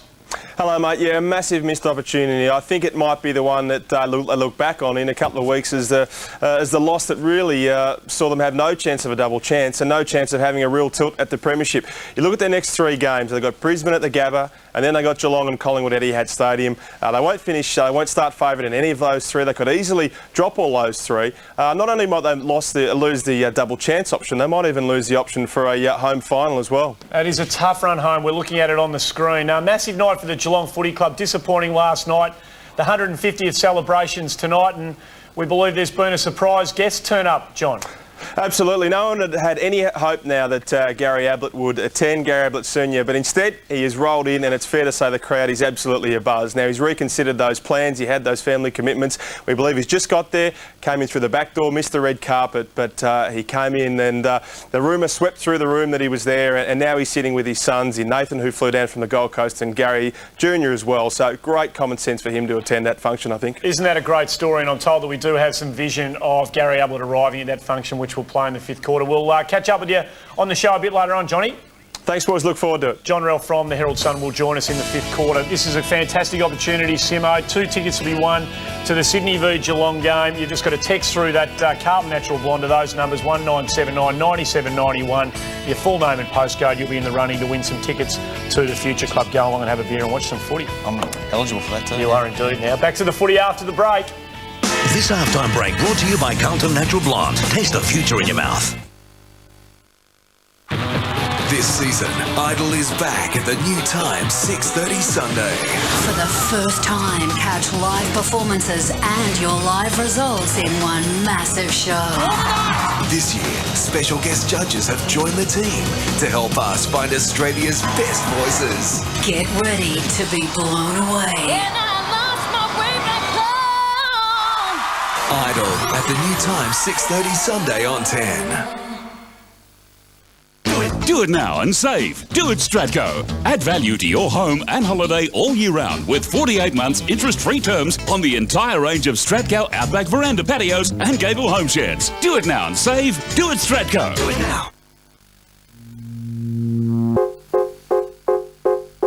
You got a nice sounding name like a... Get more from the new red LG Shine exclusive to Telstra Prepaid on the Next G network. There's a 2-megapixel camera and a handy mirror display, so you're ready for anything, no matter the occasion. Make any time a time to shine. Telstra. Spread the good stuff. Who's most likely to have taken home more major awards in the last 12 months than any other large car? Ford, of course. And who's most likely to give you an XR6 with Sports Shift Auto, 17-inch alloys and sports seats for just $36,990 drive away? Who's most likely? Ford, of course. If you absolutely love the Red Rooster Ripper sub, you now have a difficult choice. Go with the classic, or try the chili and garlic aioli, or smoky barbecue flavour. Whichever one you pick, it'll be a ripper. Ignition for Men winter clearance. Up to 60% off suits including Versace, Zegna, Cerruti and their Italian-made range. Also up to 50% off the big names in casual wear. Now it really doesn't cost a fortune to look good. Ignition for Men, Paynham Road, Stepney. Why come to Smiths to buy a car? Because at Smiths, they haven't forgotten the tradesmen. With the government 50% investment allowance and a great range of workhorses, if they can't help, probably no one can. Smiths, Port Adelaide. Think trade vehicles, think Smiths. Discount City Carpets, your one-stop for floor coverings. One stop for the best laminate floor on the market by Armstrong. Can you tell the difference from real timber? Discount City Carpets. Discount prices every day. Nothing stuns me these days, Tony. Nothing. What's that? Cheeseburger stunner, boss. At Hungry Jack's, you can get a cheeseburger, small fries, small Coke and a sundae for just $4.95. Boss? Boss? You have to be smart with your money, and people do look out for the lowest prices. Value is extremely important. 12 rail clothes era, only $8.92. 3-in-1 bathroom heater, $45. Patio heater, $279. Wall plasterboard, $9.97 per sheet. Easy grow vegetable seedlings, just $3.65 per punnet. Coming to Bunnings, we will give you the lowest prices, that's for sure. Bunnings Warehouse! Lowest prices are just the beginning. The battle continues to find the Oz Kicker of the Year for season 2009, and nominee tonight is Declan McCormack from South Mandurah Junior Football Club in beautiful Western Australia. He's 6 years of age. His favourite team is the West Coast Eagles, and his favourite player is Big Dean Cox. So well done to Declan McCormack, who's now teaching his siblings how to play the great game of Australian rules football. And he is down on the boundary line with Corey Wingard to talk about his life experiences. Corey. Yeah, thanks, Porters. I've got some mail for you as well. Declan's got another favourite player. He's a West Coast Eagles fan, as you pointed out. He's travelled on the day of the game. He's come across here to AAMI Stadium, especially for this game. Now, Dean Cox is one of your favourite players. Who's your other favourite player? Matt Prudis. And why is he your favourite player? Because he has curly hair like me. That sounds fair enough. Now, Dad's come across here with you for the trip. How come Mum stayed home? Because she was going to watch me interview on telly. Well, give her a wave then, because she's right there. Now, you give her a wave at the camera. Have a wave to Mum. Give her a wave. Wave for Mum. That's it. Good job. Now, you've been to Subiaco and now you're over here at AAMI Stadium. Which one do you like better, AAMI Stadium or Subiaco? Subiaco. Oh, that's probably because the West Coast Eagles play there, mate. Here we go. Here is your medal. The Oz kicker of round 19 off to the grand final. That is fantastic. Have a look at that. Congratulations. Well done, mate. Great job. Absolutely outstanding. There we go. Declan is our round 19 nominee. Nick Maxwell at halftime, you can see for the Magpies there, called all his players in very tight, had a very stern word for them. He wanted a bit of action in this second half. Of course, not scoring as freely as they would like, Collingwood. So the skipper taking a good leadership role there, boys. And interesting that the Adelaide Crows captain Simon Goodwin approached the umpires just a couple of minutes ago wanting some clarification about Harry O'Brien's tactics on shepherding on the mark. There it was, having a chat to the umpires, as the captain is entitled to do. And Brett Burton, he's done some nice things in this game. Well, 2, 4, 6. At this stage, there's no loosies. Have you seen Burton's game, Malcolm? Is he that X factor that the Crows need? Oh, I think so. I think he's contributed. Third quarter underway, and McLeod with, well, I thought the first effective handle. Eventually he got it away. Shirley in space, kicks long towards centre half forward. O'Brien at the back. So is Maxwell. Couldn't take the mark. O'Brien with it now. Goldsack needs to be clean here. Was pulled off the footy and will get the free kick at centre half back. You stop. Bring it back. Stop. And no advantage, so it'll have to come back, and Crows have got time to get numbers back as he kicks across the ground to O'Brien. Still me inside. Now Swan. Whoop. Pressure coming from Vince. Good one-on-one battle, and Vince tracks it to the line, so a boundary throw in at half forward for the Adelaide Crows. That has been an interesting matchup. Bernie Vince has spent a bit of time on Swan. Robert Shirley done the tagging role. Swan down on his normal numbers, just 13 in the first half, but Bernie Vince had 21 and been the player of the game so far. Quick kick out of the pack by Paul Pleasure. Good pick up from Big Tippett. That was superbly done. Slapped in the direction of Douglas. Collingwood get numbers back. Johnson to O'Brien. Now Goldsack to Pendlebury. Gives it off to Tuvey. Now he's got to be good on the left boot here, and he is not. That is a terrible kick straight to Rutten. Gives it to Van Berlo. Knights loves these on the left boot. Oh, you can pay a heavy price for a mistake in this game.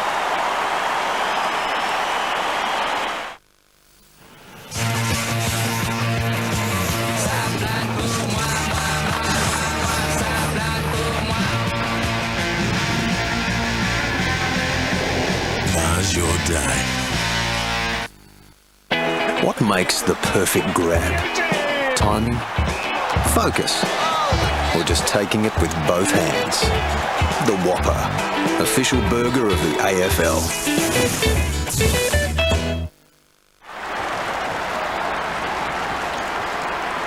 Yes, and here's just a kick again, and I mean the apple turnover. It's a lovely tasting thing, isn't it? But in footy it hurts you tremendously. And Knights did finish it off nicely. So Crows now out by 9 points. Wood wins it down. Marriage tries to through the congestion to Thompson. Pendlebury applies the tackle, sliding in Shirley. And we'll get a bounce. It's casting my eye forward of the Adelaide forward line. It just seems like such a better and more dangerous mix now with Burton involved, Knights, Tippett playing really well. It's been their issue, Adelaide, scoring big scores over the last few years under Neil Craig. But all of a sudden, here's another man, Paul Pleasure. Brilliant smother. He runs to 40. Would he kick this? He has. Inspirational stuff by Paul Pleasure.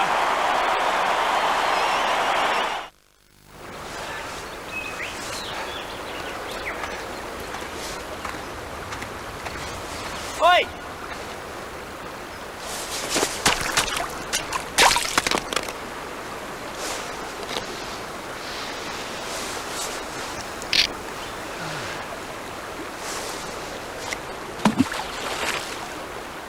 The tough new Lumix by Panasonic.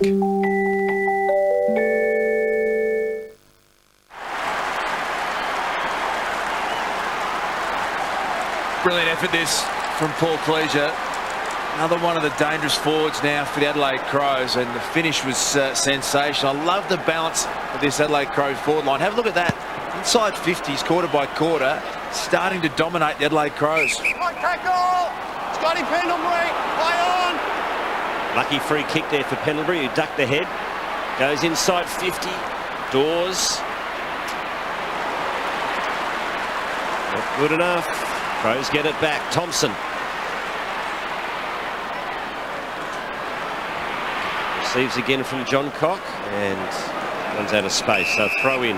Half-forward line. Collingwood into attack. They need the next one. They trail by 15. Stephen, that defensive pressure coming out, Collingwood have done it forever, and I suppose it's Mick Miles been very successful, but I reckon there's times in the game of footy that they don't even look to the corridor, and once then there was a perfect Collingwood player sitting free, would have opened the game right up, but they really do it.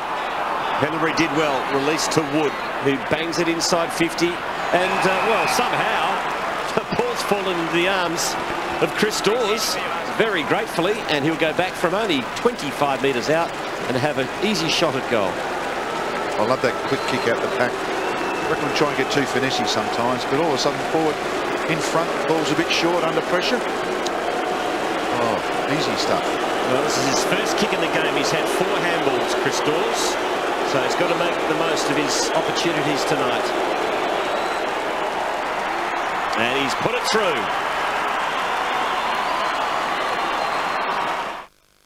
At NAB, we can help you choose a home loan with options that will best suit you now and in the future. Want to split your loan between fixed and variable rates? Or would you prefer a discount on both fixed and variable rates? Or is making savings across all of your banking with NAB for one annual package fee more your style? Why choose? Have it all with NAB Choice Package. It's what your money would do. Call 13 13 12 to find out how.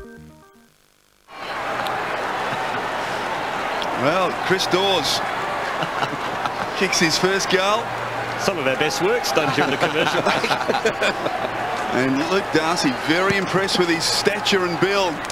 Back in the centre, Marich wins it down. Ben Johnson kicks it clear. High to half forward. Big leap, man. Good mark taken by Van Berlo at centre half back. Off to Rutten, now John Cock. Kick wide. Symes, who's been very good. Gets on with it quickly. Back to John Cock. Van Berlo back to John Cock. This is impressive running from Adelaide.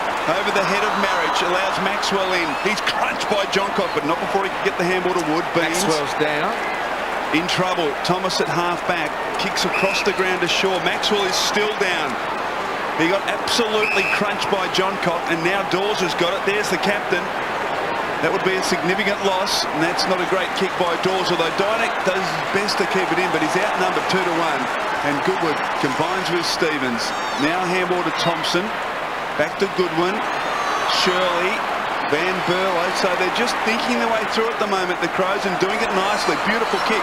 Just out of the reach of Edwards. O'Brien overruns it. Allows Edwards back in. Confronted by O'Brien. Kick around the body. Paul Pleasure in space is marked. 35 metres from goal. Maxwell up. But Paul Pleasure with another wonderful opportunity. As we look at the hit from John Cock, fair and square. And there's another angle. So the good news is he's up and about, but the bad news is Jason Paul Pleasure with an opportunity to extend this Adelaide lead. There's a good look at what confronts him, and he brings it back. The Crows out by 15. You have to be smart with your money, and people do look out for the lowest prices. Value is extremely important.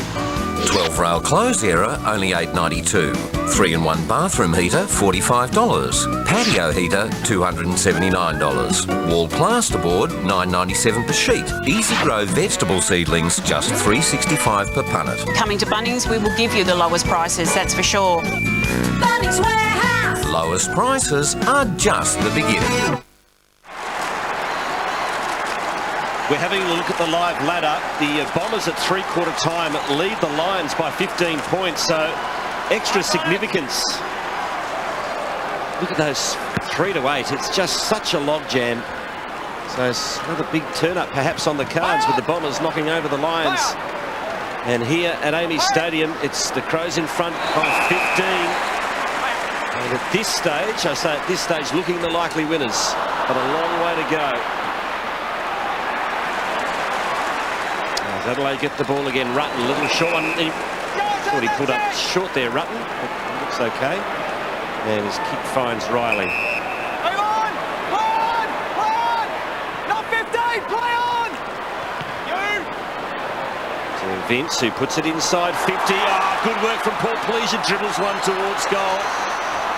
And O'Brien will get there, and he won't concede. So a little short one over to Shaw. Good back to the middle. Shaw Look at the players running through the middle. Look at them all.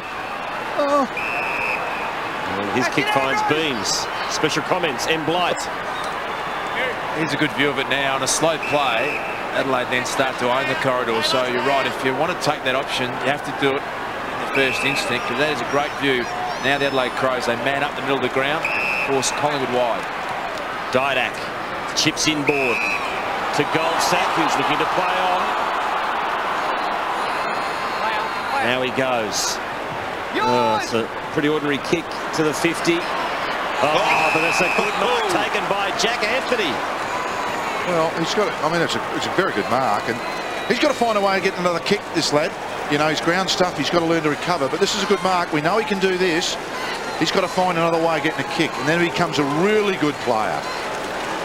So John Anthony, he's kicked 1 goal tonight. Maxwell, after that crunching hip and shoulders having a break, he's had the bones rattled. Anthony from right on 50. Driving kick is absolutely magnificent. Goal.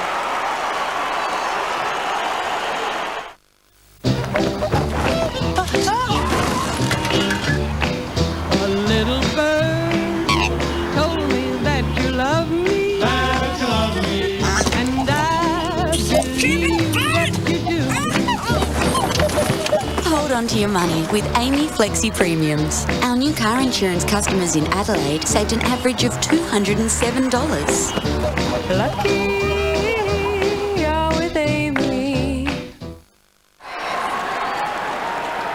Anthony with his second goal, and the Magpies just hanging in there at the moment. Nick Maxwell off the ground after that hit from Graham Johncock. And not feeling 100%. Chance at the bounce for Vince. Stevens does well to get it to Knights, to Symes. Look at the run from behind. Goodwin in front of Sellett. Now this is a big task for him, but he gets an accommodating bounce and kicks high towards half forward. Walker, well done by Lee Brown, getting a fist. Walker first to recover. Now is he over the line? He is, so a boundary throw in half forward for the Crows. Corey Wingard. Yeah, Nick Maxwell just having a chat to the doctor there. He's really shaking them away. When he got that hit, he had the wind knocked out of him. He got his breath back. He was still a bit groggy, but no, he's going nowhere, fellas, other than back on the ground in the second. Chance for Vince. Gee, he's been impressive tonight. Riley crashes through a couple of tackles, didn't get through the third, and well done Thomas holding him up. We'll get a boundary throw in. Just thinking, just while we've got a break here, Collingwood have had 224 touches. 24 have only been in the centre square. You know, the game was invented to keep cricketers fit, but most games are won in the centre square. Tippett.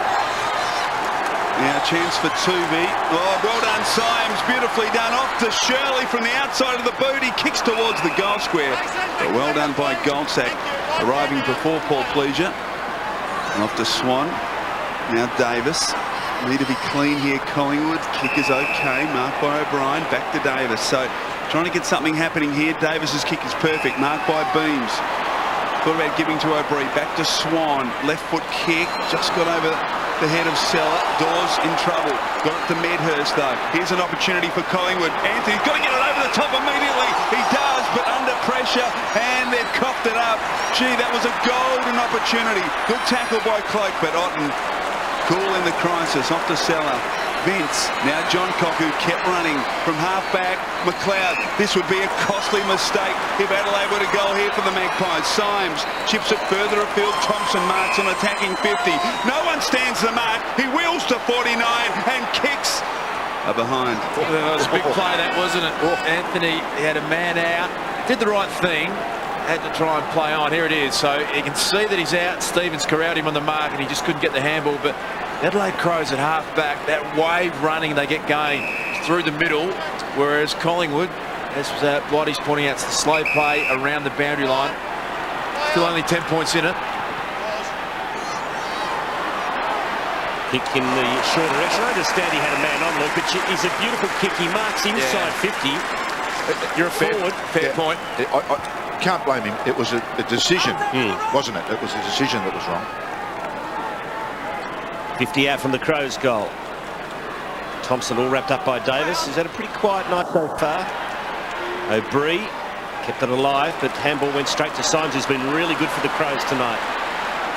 Edwards to Seller. Scrubby old kick inside 50. Tippett couldn't trap it. Swan can to Didak. Hemmed in. Good handball to Pendlebury, who floats one to the wing, and there's Anthony. Quick handball release to Davis. Pops one over the top to Meadows. He's got Beams on. Finds Beams. Back to Davis, who runs into trouble and breaks the John Cock tackle. Now forced to retreat backwards to Medhurst, who kicks beautifully to centre half forward. That was great vision by Medhurst. Anthony over the top to Cloak. He's on his wrong side, but he handballs in the direction of Lockyer. Runs onto it. Stands up in the tackle. Dawes kept it alive. Here's Anthony again. Back to Cloak, this time on his left boot. He kicks a goal.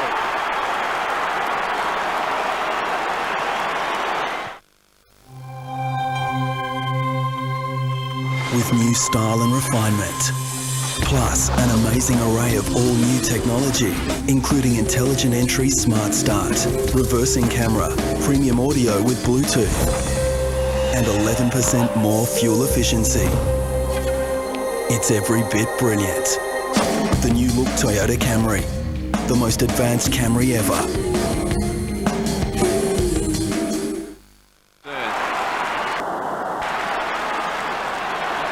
And we discussed this pre-match, kick to handball ratio. Look at the difference in styles there. Collingwood hanging in there. They've kicked the last 2 goals. Dawes now in the centre, beaten by Seller towards Edwards. Thompson, Riley cleverly around Pendlebury and finds himself in space all of a sudden. Shirley wants to give it back to Riley. He does so from 49, kicks to a vacant goal square and kicks behind. One of the great floaters of all time there from Riley. Just didn't spin once, but good play. Took them on, ran through the corridor. That's it! Almost getting a bit flogged in that middle occasionally. When they get beat easy, don't they? There's not a competition. Thomas kicks to Dawes. Just possession number 6 for Dale Thomas. Been really quiet. That's not a good option. Kicks to 2-on-1 in favour of Adelaide. Blake's got a free kick. Yep. It's gone the other way, actually. Yeah, so Stevens has got it for a hold. Back into the corridor to John Cock. No pressure. No. 3 lazy bounces. Now he switches out wide to the members' side. And here's this man again, Symes. His 19th possession, and it's another one. As he puts it inside 50. Another floater. And that was more luck than good management. The mark's taken by Tippett in the forward pocket. Collingwood have been... Get back to it. Couldn't find a teammate. Picked up by Van Berlo. Oh, it's a hot footy in there now. Didak just thrown out of the way like a rag doll. Comes out to Medhurst, gives it to Beams, who spins beautifully out of trouble. Gives it to Dick, who throws it on the left, and it's not a bad kick either. Pendlebury run onto it. Gets the bounce now. He's got Lockyer in support. He kicks into the pocket and working hard is Anthony. Great kick and beautiful hard running from John Anthony, who's in the pocket. pocket on his right side, and he'll be lining up for goal number 3. That kick forced Anthony to run there. Just put it in the spot, and he said, well, that's the only option I've got. You run hard and get there. And this man is a good kick. Well, if he kicks this, would you believe the Pies are back in front? Maxwell back on. Anthony, tough kick, but we know he's beautiful from a set shot. He's kicked 2 goals already with limited opportunities. He comes in and he puts Collingwood in front.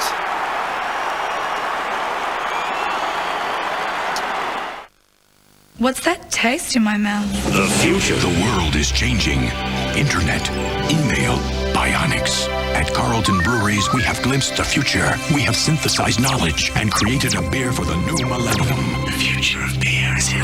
Carlton Natural Blonde. Full strength beer. Low carbohydrates. Nothing artificial. And friends with machine. Gentlemen, taste the future in your mouth. Carlton Natural Blonde. So much for Matthew Richardson's theory that lactic acid build-up means you can't kick for goal. Richo's off his head thinking that's the case. That is such a nice action, Quarters. It's so straight and so steady, and he holds the footy so still. Wood, beautiful tap to O'Brien, who hurriedly kicks to half forward. Doughty comes to meet it, keeps the ball in front of him. Well played, although he lost the handle there. Wood hacks it back to centre half forward, but Symes in the way for the Crows and delivers wide to Douglas. Douglas gets on with it quickly, looking for Sellett. Johnson interfered with Sellett. On the ball to him.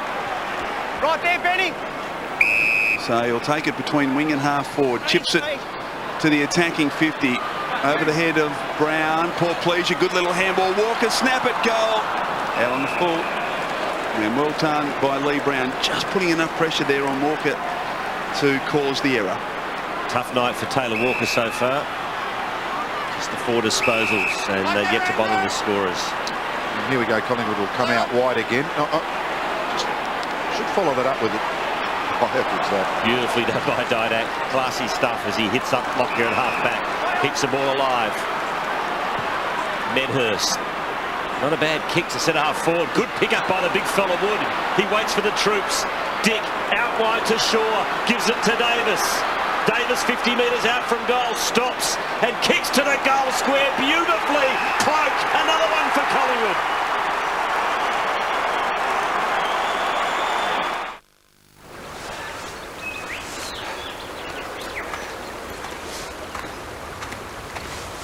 Oi!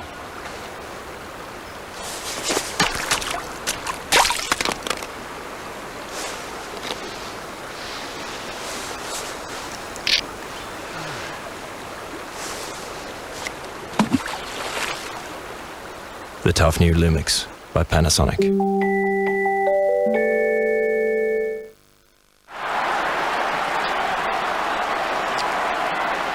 goals to Travis Cloak. And Collingwood have kicked the last 4 goals in the game and lead by 7 points, despite the fact Adelaide have had 42 to 25 inside 50s. Wood doing well in the ruck. O'Brien again hacks it forward. Lockyer has got Thomas to his outside, doesn't need him, kicks towards Davis. Well done, chipping in front, Van Berlo. Combines with Doughty and Rutten. Still inside defensive 50, but they've got 3 or 4 runners inside. One of them, Vince. Now McLeod. Overlap provided by Goodwin. Moving the ball well at the moment. Good kick to half forward. Poor pleasure. Now can he find a target? This is the tough stuff. It can't. Swan getting back. Eyes only for the football, and he takes a good mark. Kicks to Cloak, who's booted a couple of goals in this term. Down the line to Didak. McLeod pounces. Handballs back to Doughty. And kicks inside 50. Beautiful precision. And he finds Kirk Tippett.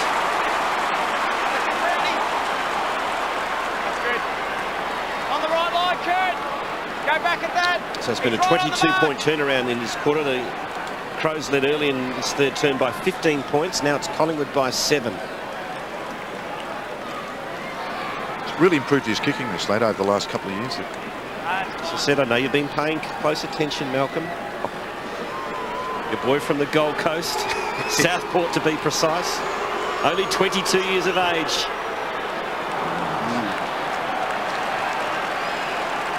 Just getting back to a point that Collingwood go wide from defence. They do, and a lot of times that's the right thing to do. I mean, but there's a lot of times you should look to the middle. The criticism I have, if a player doesn't look there, not the fact that he kicks it wide. There is a difference. Lee Brown. So right now, did he look to go wide? He plays on, and don't know whether he looked, but he certainly went wide. A little push out by Riley went unnoticed. Tarkin Lockyer not happy, but a boundary thrown at half forward for the Crows. I think one thing that really has been a noticeable difference in the third quarter for Collingwood is the mark play on. The first half, they were only going at 36% play on from a mark. The third quarter, they've been going at 58%. So they are really trying to take more of a risk, blighty handball, get it and just play on, and it's working for them. Lockyer not paid the mark. Pendlebury, cool as you like, off to Anthony. Now he looked around for a handball, no one there, so he thought he'd play on. Now he handballs straight to the opposition, and this is a big turnover. Douglas to Thompson to McLeod. Kick towards half forward. Swan's got his work cut out against Shirley. Paddles and does very well. And we'll get another boundary throw in. And Michael, that's what I'm saying about John Anthony. I mean, lovely mark, lovely kick, but he must understand there's other things you've got to do in footy, and that's one that he's got to do. Just be more aware and his ground stuff. Corey Wingard. Yeah, boys, Brett Burton's just gone down into the rooms. We said he's looked properly all night, and his hip lower back is giving him some problems, so he's in with the doctors as we speak. Not good news for Brett Burton. As Collingwood get the ball deep in defence again. Oh, Didak's loose, and he's got about 50 or 60 metres on his nearest opponent. Takes the mark at half-back, just slows things down. Handballs backwards to Shaw. Now to Tuvey. Left foot kick. Looking for Lockyer. Weight of numbers wins out for Adelaide. Goodwin to Van Berlo. Now Marich. That's it, Cam. Kicks to Riley. Opportunity on that play again. Alan Didak had doors leading up the middle of the ground, and he just decided to take the safe option and go back. Went into his shell, went along the boundary line. Got some momentum, take it on. He's good enough to hit that target, Didak, and now Adelaide have got another opportunity to go inside 50. Wasn't much of a 50 that one. We saw a couple of generous ones down in Tassie today. That was about 40, that one, as the kick went in the Tippett direction. Prestigiacomo. A throw in. Inside Adelaide's attacking 50. That was the reason for the metre penalty. He just wasn't quite quick enough to follow the Adelaide player through. At least we've had 8 goals this quarter. I mean, it's been a better spectator quarter. Knights. He's all wrapped up, and he's been penalised. Oh, that is fast becoming my pet hate. Blokes, you've got to get some chance. Let it go! And the kick finds Beams. That call didn't seem within the pattern of the way the game has been umpired so far tonight. Tick. Thomas for just his 8th touch, and it's not a good one. He's having a bit of a dirty night. Yeah, poor option there. Rutten, and the Crows can sweep it forward again. Van Berlo, Goodwin, who's done it so often tonight, running up the middle of Amy Stadium, long towards half forward. Lee Brown props in front, got a boot from Tippett. Knights has got it. That was more of a free kick than the other one. Pendlebury, handball back, Prestigiacomo, O'Brien, and he kicks wide effectively to Wood, and off to Swan. Collingwood try and bring it out of defence again. That's a beautiful kick from Swan. Michael, this is 1 versus 6. Medhurst, high, now big task for Davis. Oh, he marks! That is a superb effort. He had 4 Adelaide players around him. No, there was 2 you couldn't see. There were 6. And he's just got to wait here for some of his teammates to get back inside attacking 50. He kicks back and across to Thomas. Handball to Ben Johnson. Wants his left side, can't get it there. Oh, Maxwell, back to O'Brien. They're fiddling, kicks it high. Dawes has got to mark this, it'll be swept away. And again, 3-on-1 on that occasion, and Goodwin off to Edwards, and here they go again. Edwards to McLeod. Oh, intercepted by Pendlebury, who runs. No, the ball's still in play. Pendlebury follows it up. He's got to beat about 3 of them and can't in the end. but almost did the impossible. Now Goodwin at half-back. Down the line. Looking for, but not finding Shirley. He still has the job on Swan. What's Swan? He's up to 22. Shirley has a dozen. And there's that great mark from Leon Davis. He's coming off for a break. Throw in on centre wing. Marich the tap to Vince. Back to the big fella. He almost threw it out.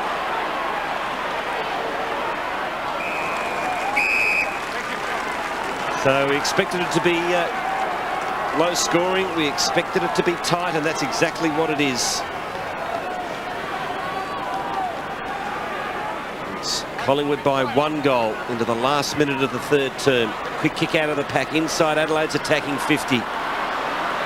Swan got it off to O'Brien. Good kick on the left, finds O'Brien. He's got 2 or 3 options, and he decides to go to Cloak. Cloak to Dawes.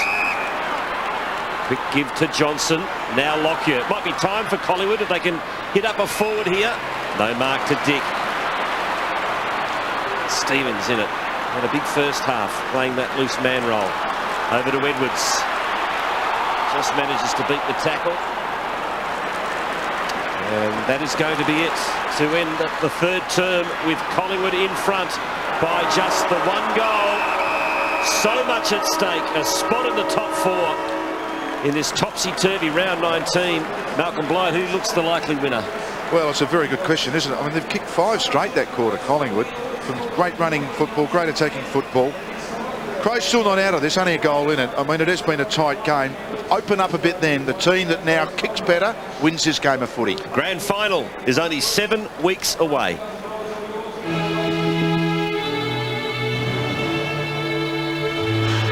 Every sit-up.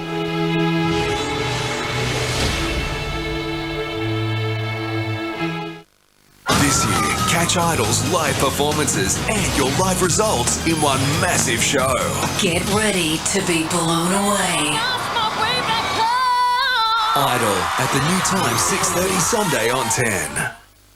Want prices knocked even lower? Then you need the S18 Price Fighters. This Panasonic 50-inch high-definition plasma TV has been knocked down to just $18.98. Or buy this Simpson washing machine for a low $4.99, claim the water rebate and flatten the buy at $2.99. Flatten the price to just $2.99. Plus get this top-filled high-definition recorder for a knockout $6.92. The SA team at Radio Rentals. Saving SA 58. Saving SA since 1958.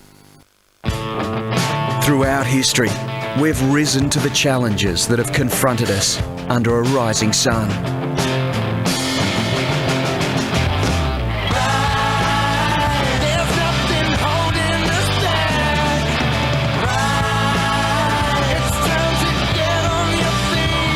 If you want to make a difference, challenge yourself and rise.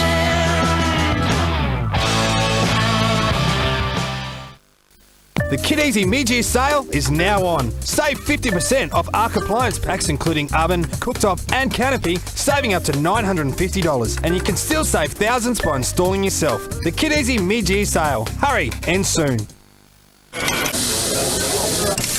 Serious about coffee? See Coffee at On The Run. That's seriously good coffee.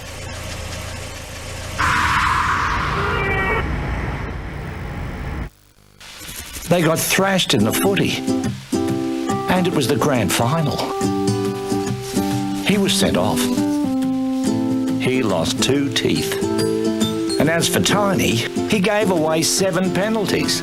Whatever happens in your day, you'll be right with the mains pressure Ream Stella, because it'll handle a whole lot of showers, even at the same time. For a steady, hot and strong shower. Install the Ream, install the Ream. Don't pay over $100 for your mobile broadband modem. Grab one today at Crazy John's for only $79. You'll be surfing the net and emailing your mates in no time. Grab one today for only $79. That's crazy. You always get more at Crazy John's. Dehydration makes you feel sluggish, lowers your concentration and makes it hard to focus. With only a quarter of the game to go, having fluids such as Powerade Isotonic can help prevent this. Powerade, the power to reach your goal. Never before has there been a contestant this massive. Everybody, it's only as big as his boobies. Can WWE superstar Big Show add up? What's a fracture? It's what you do when you break someone's arm. New 5th grader, 7:30 Monday. The 2009 Toyota AFL Premiership season, brought to you by the 200 kilowatt Toyota Orient V6. Stratco, you'll save time and money when you do it right the first time, so do it Stratco. The SA team at Radio Rentals, saving South Australia since 1958. Bunnings Warehouse, where lowest prices are just the beginning. Amy, lucky you're with Amy. And the Whopper, official burger of the AFL.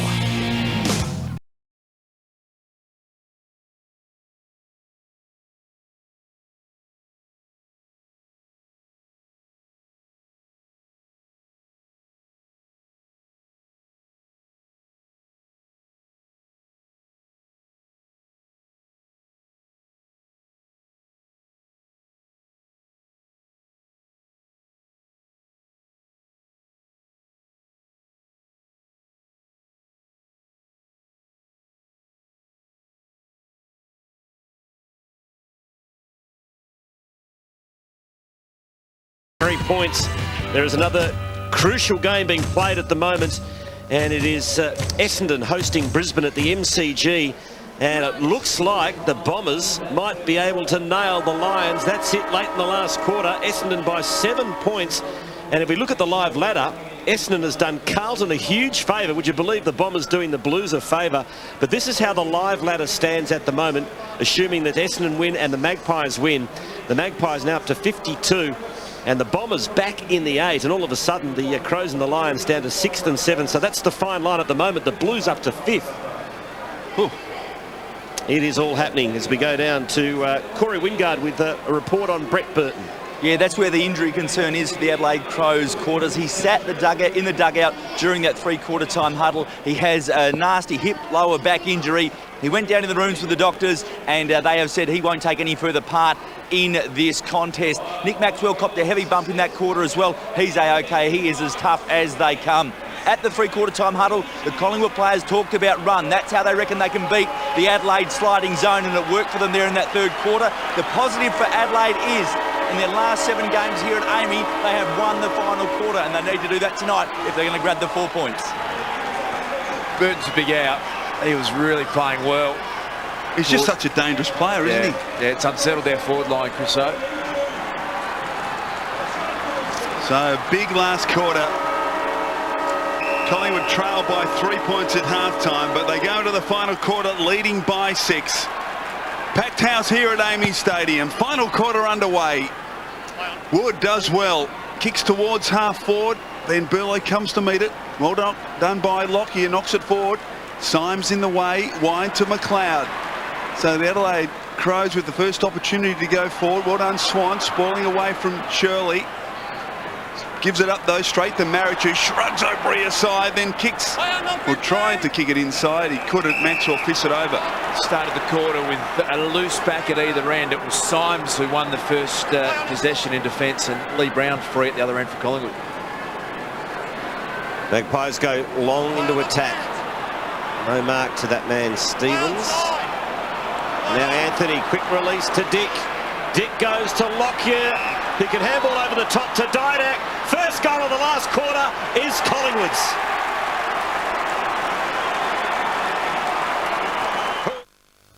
Every consultant at Ashton Martin has successfully completed our medical treatment program. They know what it feels like to lose hair, and they're proof that our regrowth treatment works.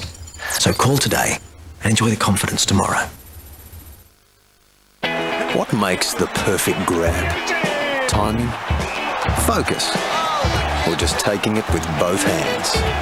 The Whopper, official burger of the AFL.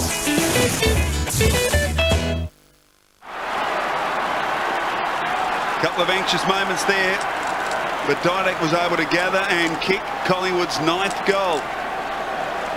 So a minute in, final term. Magpies now by 12 points. Wood doing well. Symes with the handball to Stevens, who kicks towards half forward. Swan and Shirley. Swan knocking away. Burst to recover. pushed over, no free kick. Shirley does equally well. Off towards Douglas, who jams it on the boot towards Tippett. Fist in there from Prestigiu Como. Little fumble from Thomas. Tippett did brilliantly. Off towards Thompson. Now McLeod loads in. Certain goal for the Crows. It's back to 6 points.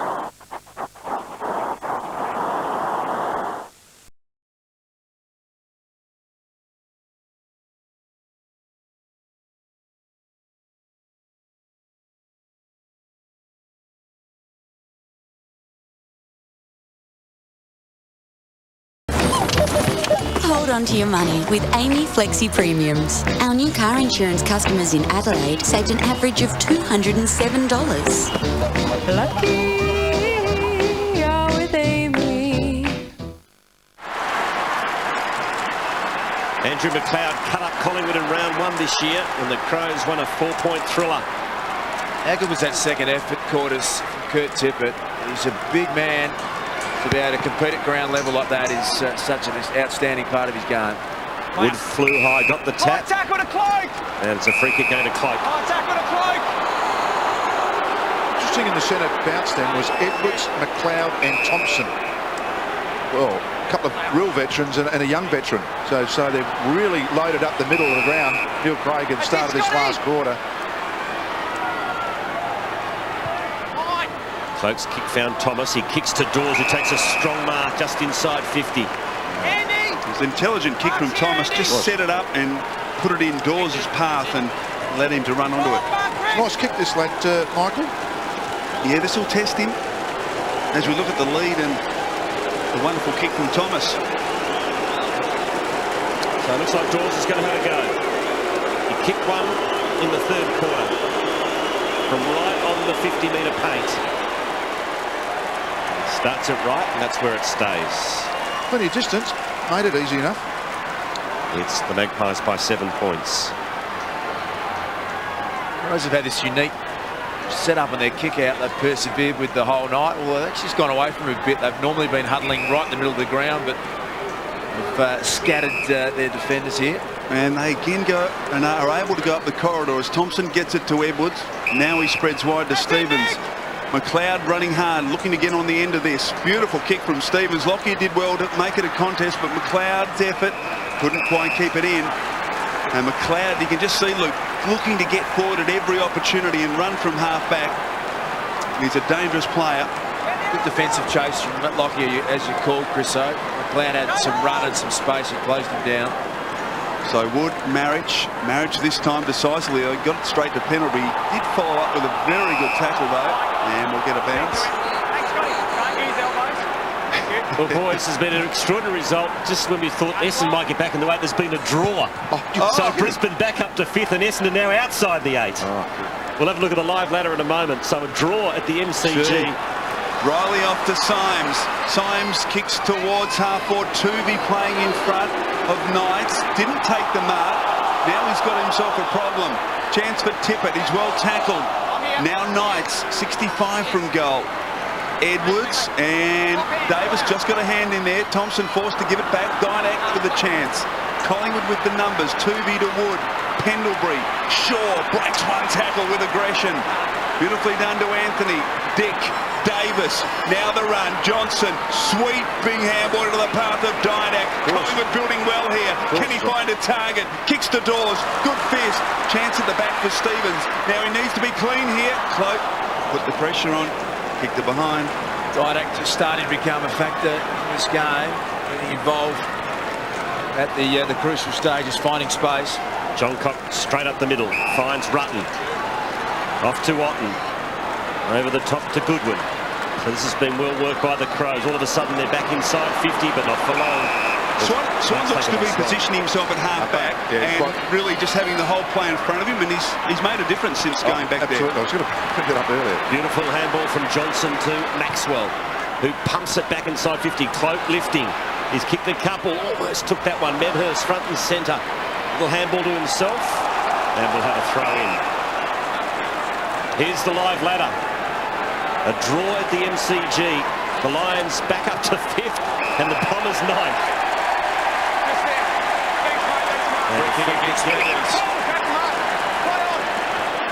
And it's taken by Van Berlo, who kicks back into the goal square to Rutten, who now switch to the outer side. And it's marked by Riley. Tipping a winner this weekend's been pretty easy, really, hasn't it? I'm 0 at the moment. That's not very many. No, it's not. McLeod plays on. Ball still in play. Well done by Andrew McLeod to half forward. Almost a good mark to Swan. He was also excellent at ground level. Kicks towards his mate Didak. Led his opponent under the ball. Woods there. Back to Didak. Sold the dummy beautifully to Stevens. Didak squeezes it out. Finds Medhurst, who takes the mark and plays on. And pumps it towards goal and just missed to the left. It's Collingwood by 9.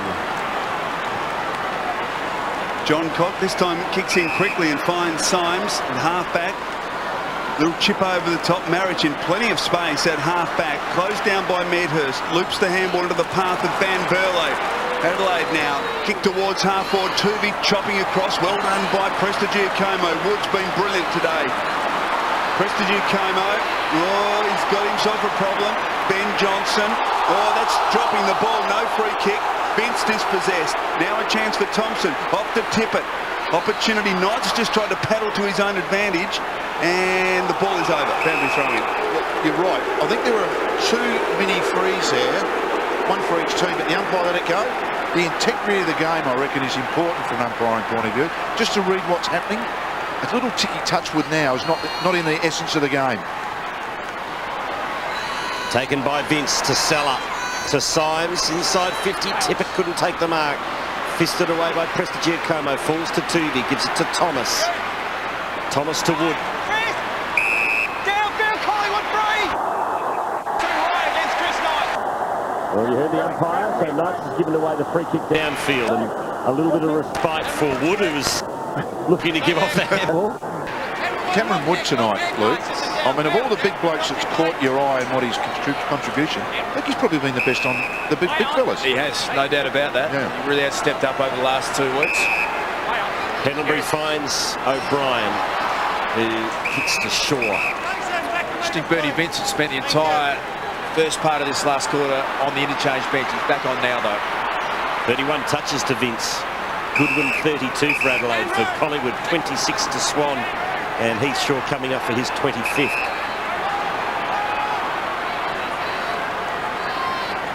So again, the Pies will switch back to the members' side, where Dick will take the uncontested mark. Now finds Cloak. He's worked his way pretty well into the game. 2 goals in the third quarter to Travis Cloak. Nowhere to go but backwards here. The Pros have really covered this side. So the chess is back. I thought the game might just open up. It has patches of opening up, and then it just closes down again. Prestigiacomo in 2 minds. And O'Brien gets it back. That's it, Taylor! Move on! Good kick by O'Brien. Very patient. Finds O'Brien. Oh, in the middle. He does. Goes into the corridor and finds Dawes. Wow. Exciting. Cloak's free in the centre of the ground, but Dawes hasn't looked, Malcolm. Kicks to Anthony. So this is good patient stuff from the Magpies. Now he comes again. Now he finds Cloak, who's free, and loose men peel off everywhere. One of them is Dick. Now he'll go back and should have a shot. He's blown his opportunity so far in the match with 3 behinds. But this is a very big kick. They're all big kicks in the last quarter with so much on the line. This is a surprise tactic. What a beauty. Late in the game. No, it was good play, wasn't it? I mean, it's nearly always on. There's always someone caught in the middle of the ground. You just have to look. As I said, you've got to look. Brad Dick to put Collingwood 15 points in front. That's a better looking kick.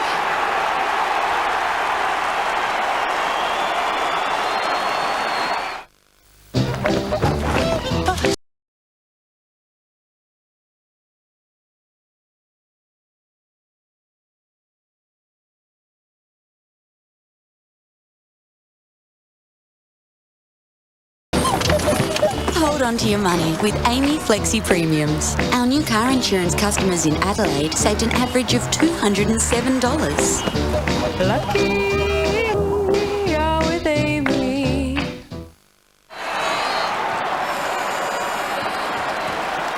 Bit of a message here. Brad Dick just pumping the chest, saying, keep me in this side. I can deliver for you come finals time. Sending a bit of a message. Mick Malthouse. That would have hurt me. Sella wins it. Dawes does well. Ben Johnson, well, somehow was able to elude a couple of tacklers. Kick towards Beams. Goodwin in the way. Couldn't take the mark. Beams gathers. Dick again. Medhurst, little handball to himself. Can he find the handle? No. Now Ben Johnson. Look out. Good tackle from Rutten. He's cocked it up. Symes, Goodwin. And now the Crows on the rebound. Edwards, he's got a loose player on the wing. Douglas finds him, and it all starts to unfold up forward for them. He has to prop. No one really coming to him. He kicks back inside the corridor, and the mark's taken by Edwards. Good running by Symes. He can run and have a shot for goal here, Symes, from 50. He unloads, kicks goal, and kicks a wonderful goal.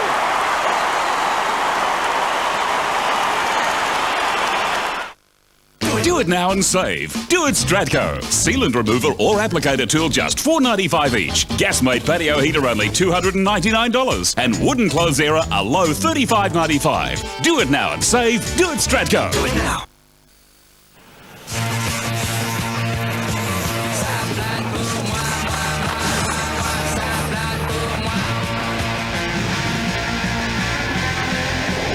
Now's your day. Brad Symes kicks his second goal for the season. Now, he was the late inclusion yesterday when a couple of Crows pulled out at the last minute. And what a game he's had. 28 disposals, 9 marks, 6 inside 50s. Boy, has he delivered tonight for his team. It's Collingwood in front by 9 as they work the ball forward. Slap further forward by Dick, but McLeod gets there for Adelaide. Gives it off to Van Berlo. Now Sella. Back to McLeod. Down the middle. Good delivery to Douglas. The crowd wants 50, none forthcoming. Douglas. It's a half forward. The long lead from Walker. He's had a very quiet night. Brown won that contest. Gave it off to Swan, who finds Medhurst at half back. That's a mark, Andy. Almost the halfway mark of the last quarter. Medhurst has put it out of bounds on the full and immediately comes off. It's a big turnover. They've had it in their forward line twice now, Collingwood. The Crows have got it back twice. Got a goal. This is important from here. Douglas. Now he's got a loose player inside the centre square. Symes again. Switches the play. Rutten in plenty of space. Now he can set something up here, Ben Rutten. Kicks wide to Edwards. Now called to play on. He thought about giving it off to Stevens, who is kept running and is now an option ahead of him. He decides to kick back dangerously. Oh, Davis hits his opponent front on. And Sella not too happy with it, but free kick to Dowdy. And fair enough too. Handball back to Rutten, who switches to Goodwin. Now Otten's free ahead of the play. He uses him, and what will Otten do? He decides to take a risk and play on, kick it deep into the pocket, tip it at the back with a big leap. Couldn't take the mark. Oh, gee, did well to almost find it at ground level. Tuvey dives on the football. What's the umpire going to do here? He says, give it to me. Good decisions. He's holding it. The safe decision. Yeah, the correct one as well. Tippett, another part of his game that's great. He just splits the pack. Right time to just launch, and he did. Dawes does the ruck work. Falls to O'Brien. Clever kick. And we'll have a throw in. Collingwood by 9 points in front of 45,128. It's pretty tough in those seats right now. This is big stakes for those two guys.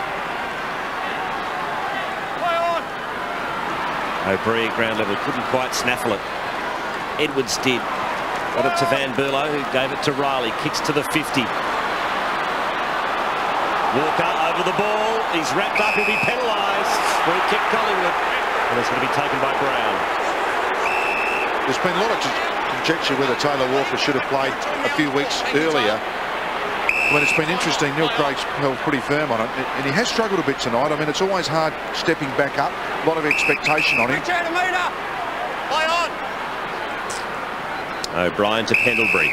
Hold there, Kurt. And in all fairness, we should follow that up and say, hasn't been easy in the forward line for any player tonight, has it?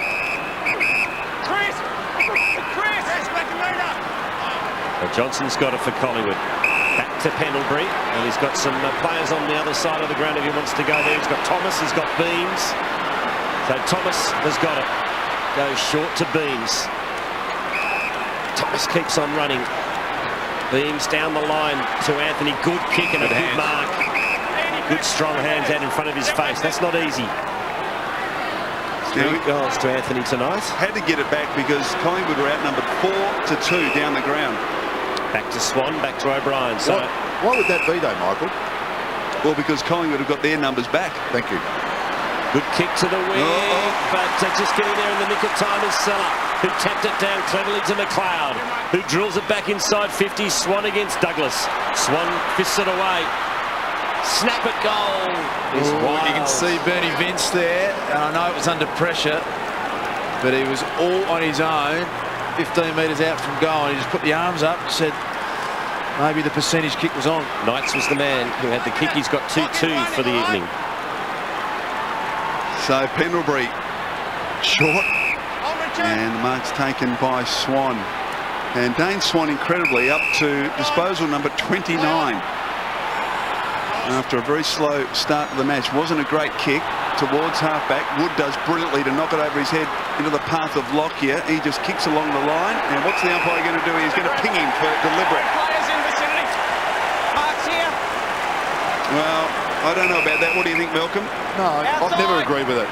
I think he's kicked it forward. What's he supposed to do? There were no players in the vicinity, but we've still got to kick it forward. Well, if the ball bounces the other way, it doesn't go. I mean, So John Cock now at centre-half back, and the Crows can rebuild. Across the ground, Riley in space. No one within 50 metres of Brent Riley. Can he use it effectively? Kicks it towards half-forward, chopping in front. That was good stuff from Cameron Wood. Read it brilliantly, and he's got the free kick at centre-half back. And he has been great, Crusoe. Again, got himself in the right position. Kicks to Cloak, but then the options start to dry up for Collingwood. So again, he goes backwards. They don't look like getting it past the centre, do they, the Magpies at the moment? No, it's not in their mindset at the moment unless they can run it through there. They really don't want to kick to a 50-50 if they can help it. Wood. And almost a mark to Marriage. Big fella will get it now. Breaks one tackle, gives it to Thompson, who's driven into the ground by Cloak. Stand up, don't go high. Tackle's good. So, the pressure's starting to tell on Mick. I was just going to say, Neil Craig's been through this. He got beat by Collingwood at Geelong last week by a point. I think Craigy's going to end up pretty grey shortly too if he goes through these closies. The Magpies by 8, the top 4 spot up for grabs. Doughty kicks wide and long. Reading it well as Maxwell fists it away. Fell to Lockyer. Back to the captain. Brilliantly done by Nick Maxwell. Feeds it off to Didak. Didak's got Thomas on inside 50. He goes to Dawes instead. And Nick Maxwell, fantastic stuff by the skipper. And Dawes, have a shot. Don't give it off. You're directly in front 35 out. Brilliantly called, Quarters. That's the man there who every teammate will get across to, and they are doing that. Big play. He's the skipper. He has really stood up in that role. Look, he could have panicked and kicked it long, but if he did, it would have turned it over. But he just kept his composure, thought his way through. Chris Dawes directly in front to give the Magpies a 14-point lead. He stabs at it. It's good enough. Collingwood by 14. Every consultant at Ashley & Martin has successfully completed our medical treatment program. They know what it feels like to lose hair, and they're proof that our regrowth treatment works. So call today and enjoy the confidence tomorrow. Nothing stuns me these days, Tony. Nothing. What's that? Cheeseburger stunner, boss. At Hungry Jack's, you can get a cheeseburger, small fries, small Coke and a sundae for just $4.95. Boss? Boss? There's some great skills in footy. A left-handed punch. Being able to punch left hand and right hand as a defender, a great skill, and served beautifully then by Maxwell. So back in the centre, Thompson with an opportunity, can't get an effective disposal away. Tippett chopped out by Pendlebury. Good little give to Swan, who kicks Collingwood inside attacking 50. Medhurst, he's paid the mark. He'll kick from 45 on a 30-degree angle with an opportunity to extend Collingwood's lead. I think that Dane Swan has added to his repertoire tonight. He had a good tagger in Shirley who had him stitched up at quarter time. He's been able to play half back, Blighty, and he's had 30 and become a big factor. He is almost untaggable, Swan. No one's been able to get him this year. Very, very good player. This is a very, very big kick for Paul Medhurst. Collingwood lead by 14. Drop punt. He's missed. Margin 15 points. Meadows has been better tonight, hasn't he? He had that break early, when he was crook. He seems to be getting back into it better now, doesn't he? Looks a bit freer. Well, the Crows need 3 goals in about 4 minutes of play, and they've only got 8 for the night, so you'd have to say their chances now are negligible. Actually, Stephen, I thought that last week too against Geelong, and they actually came back in that last quarter against the Cats to lose by a point. Hit more than 4 minutes left quarters. 4 minutes of game time. Oh, sorry, okay.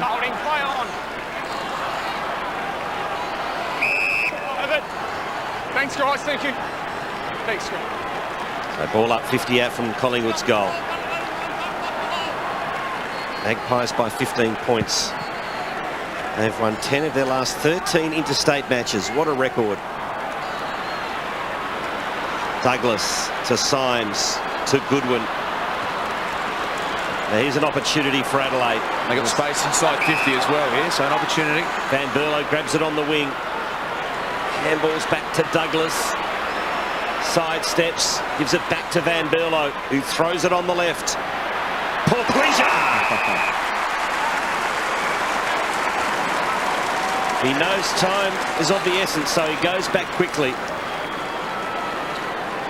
Jason Porpleasure has kicked 2, both in the third quarter.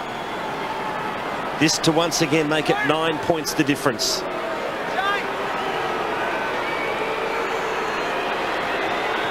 It's a goal.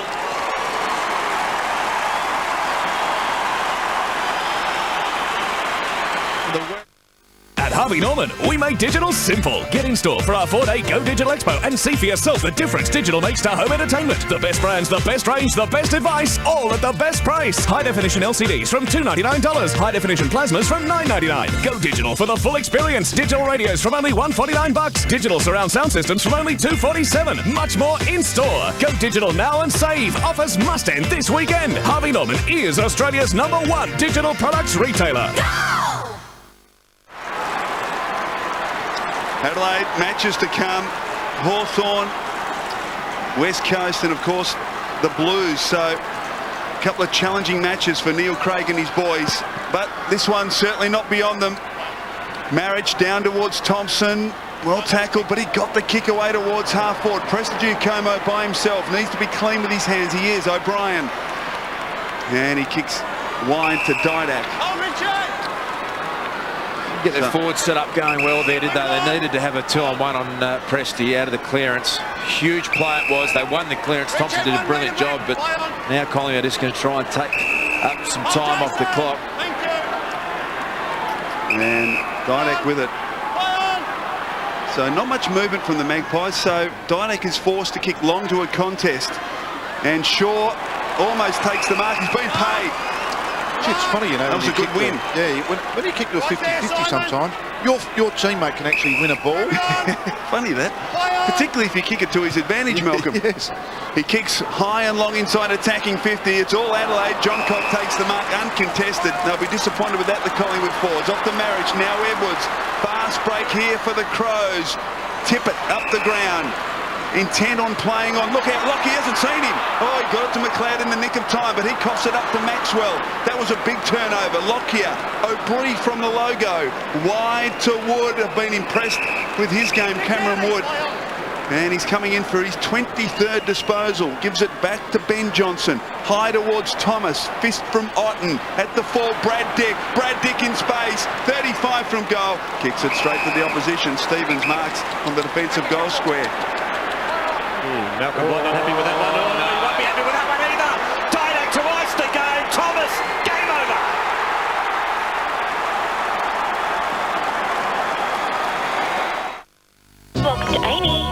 hello, Amy. Oh, hi, Amy. I've had an accident. I'm on the freeway. Big blackbirds. They just sort of landed on me. They damaged my bag.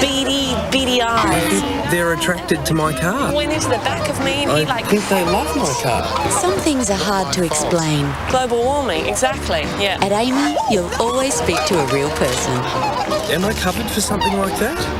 Lucky you're with Amy.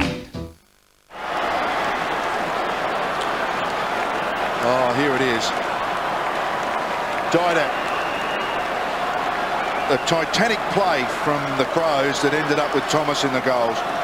And I think Mick Moldhouse would be very happy now. He can see the finishing line inside. There are 3 to come, Richmond, Swans and Bulldogs. That's the Magpies by 15 points. They're going to attack again.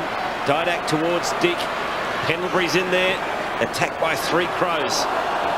Ball yells the crowd and we'll have a bounce. Another win interstate for Collingwood. 11 out of 14 over the last 3 seasons.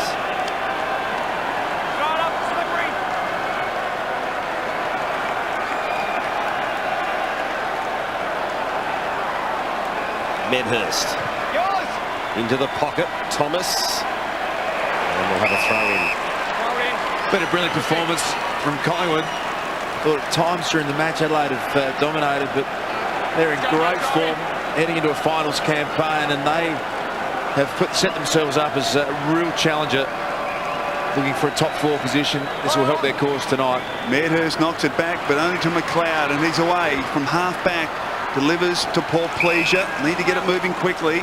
Knights got Vince if he wants, and he does. He uses him, but he runs straight into Goldsack, who applies a very good tackle. Pendlebury. Goldsack back in for another crack at it. Tuvey. O'Brien. Now O'Brien. And he spreads it wide to Wood, who marks on centre wing 50 metres for the sling against Symes. And disappointing for Brad Symes that, because he has been one of Adelaide's best tonight. Hey, Big Wood up to 24 touches. That's a great result for the ruckman. Oh, he's grown in stature, hasn't he, over the last 2 or 3 weeks, Luke? Yeah, he certainly has. And I saw him play in Sydney in the earlier part of the year, and I was critical. I thought he just didn't have that intensity and the passion that you think a young man who's a high draft pick. Mick Moldhouse came out a few weeks ago and said, don't worry about him. We've got him on the right path. He's going to be okay. Mick will know a lot more about it than I will. And good on him. He stood up tonight and played a great game. So here he is. He kicked from about 40, as good as directly in front. Nice kick off the boot. He's kicked the goal for the Magpies. Margin out to 21. That's a great sign, isn't it? Your teammates get across. I know he's played a good game tonight. With Josh Fraser out, coming into a finals campaign, you know, there's a real trend in the game now, Malcolm, which I agree with. A couple of years ago, you had to have 2 genuine ruckmen in the side. You look at Adelaide, they've got Seller in there. Tonight, we've seen Travis Cloak go in and take some centre bounces. So Wood put his hand up. I'll play in the ruck, and we'll just pinch hit with everyone else around the ground. History tells you that you need 2 ruckmen to win a grand final. So sure about that now going forward, the way the game's played, Quarters. I think I would much rather carry someone into the side who can play a different role. The way modern footy's played, I think Travis Cloak, get him involved in the contest more, take a few centre bounces. Thompson puts it inside 50. This ground was Prestigiacomo, and Collingwood come out of defence yet again. Kick to the wing. Medhurst, and we'll have a throw in. I think the key to that rucking thing is that you've got to have a big bloke that can find the footy. And what I found interesting tonight is that Collingwood have actually kicked the ball to him. A lot of blokes, you don't kick it to him, but he's got good skills. He can actually kick the football. So it's a bit of a positive for him. There it is. Pies. They've gone a long way tonight to guaranteeing the double chance in September. A big 21-point win over the Adelaide Crows, 89-68, to continue their incredible interstate record. Side by side, they stick together to uphold the Magpies' name. Sing America's a shouting, as all America's shout. Oh, the premiership's a game.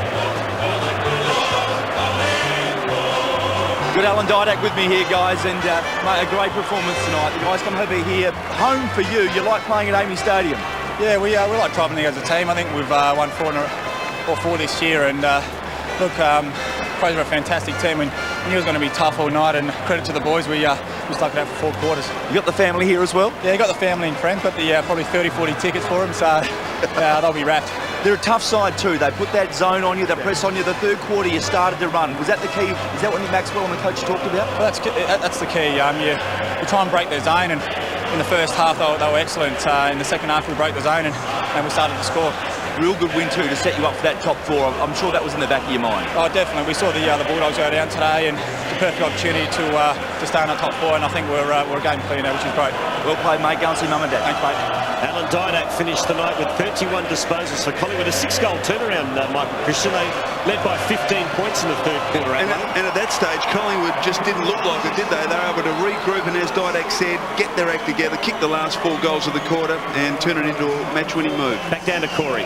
Yeah, people have been saying, when is Josh Fraser coming back in the side? Not this man. He's really put his hand up, made a great performance tonight. Yeah, no, I played all right. I guess the emphasis was on having a win. You know, the Bulldogs went down today, so the spot was up. So yeah, came over with the win, so it was really good.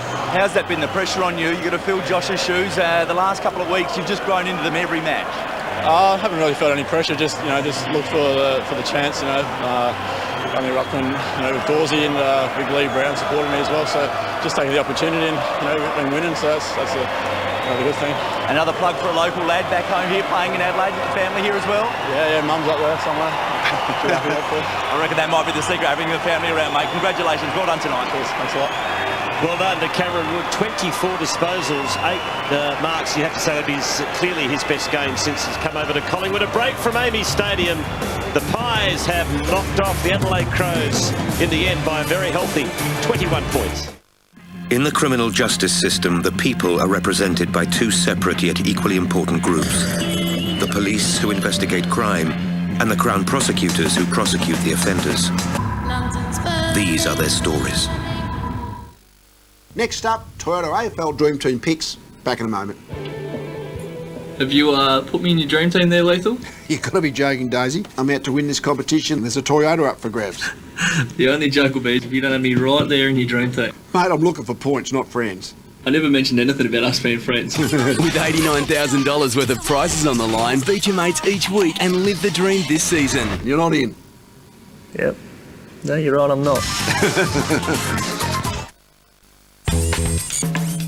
Need a car but don't have the cash? Well, it doesn't matter if you're young or not so young. Whether you need a big car, a sports car, or even a car for your midlife crisis. Savings and loans have a rate worth registering, just 7.99%. For a car loan you can afford, call 13 11 82 or visit a branch. If you absolutely love the Red Rooster Ripper sub, you now have a difficult choice. Go with the classic, or try the chili and garlic aioli, or smoky barbecue flavour. Whichever one you pick, it'll be a ripper. Every consultant at Ashley & Martin has successfully completed our medical treatment program. They know what it feels like to lose hair, and they're proof that our regrowth treatment works. So call today and enjoy the confidence tomorrow.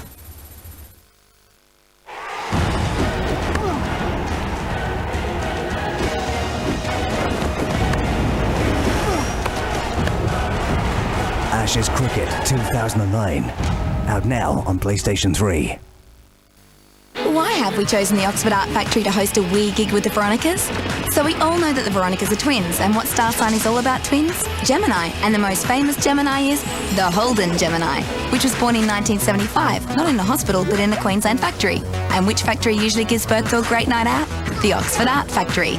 Now you can only get tickets with a debit MasterCard, so head to mastercard.com.au/music and remember that with this little card you're spending your own money online. Hooking up tickets to the Veronicas? Priceless.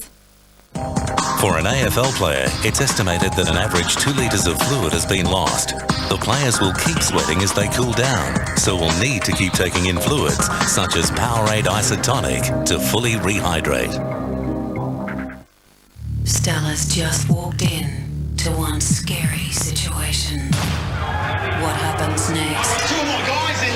is every woman's worst nightmare. Rush, Thursday on 10. The 2009 Toyota AFL Premiership season, brought to you by the 200 kilowatt Toyota Orion V6. Powerade Isotonic, perform at your peak for longer. Carlton Natural Blonde, taste the future in your mouth. Harvey Norman, there's a store near you. NAB AFL Auskick, helping kids' potential to shine. Ashley and Martin Medical Hair Centres, call 1300 30 Hair. And Panasonic Viera Plasma, HD action at its very best.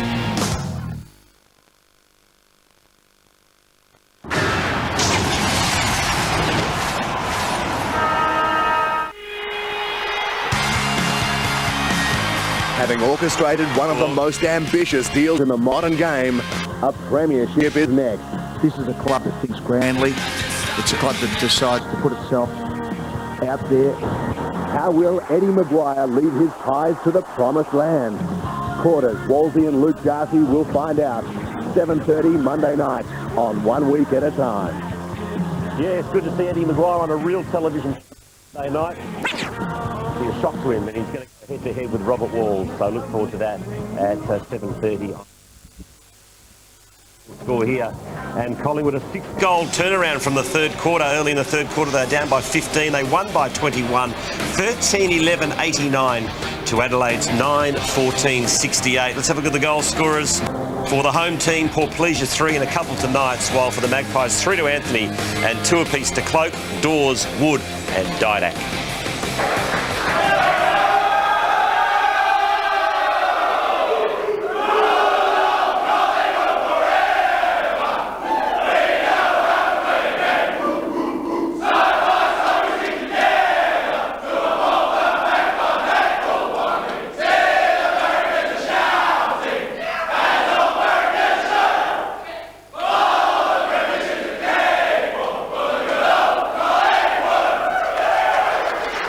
Well, you might disagree with me, Luke, but I believe the Magpies are the only genuine contender to St Kilda and Geelong this year.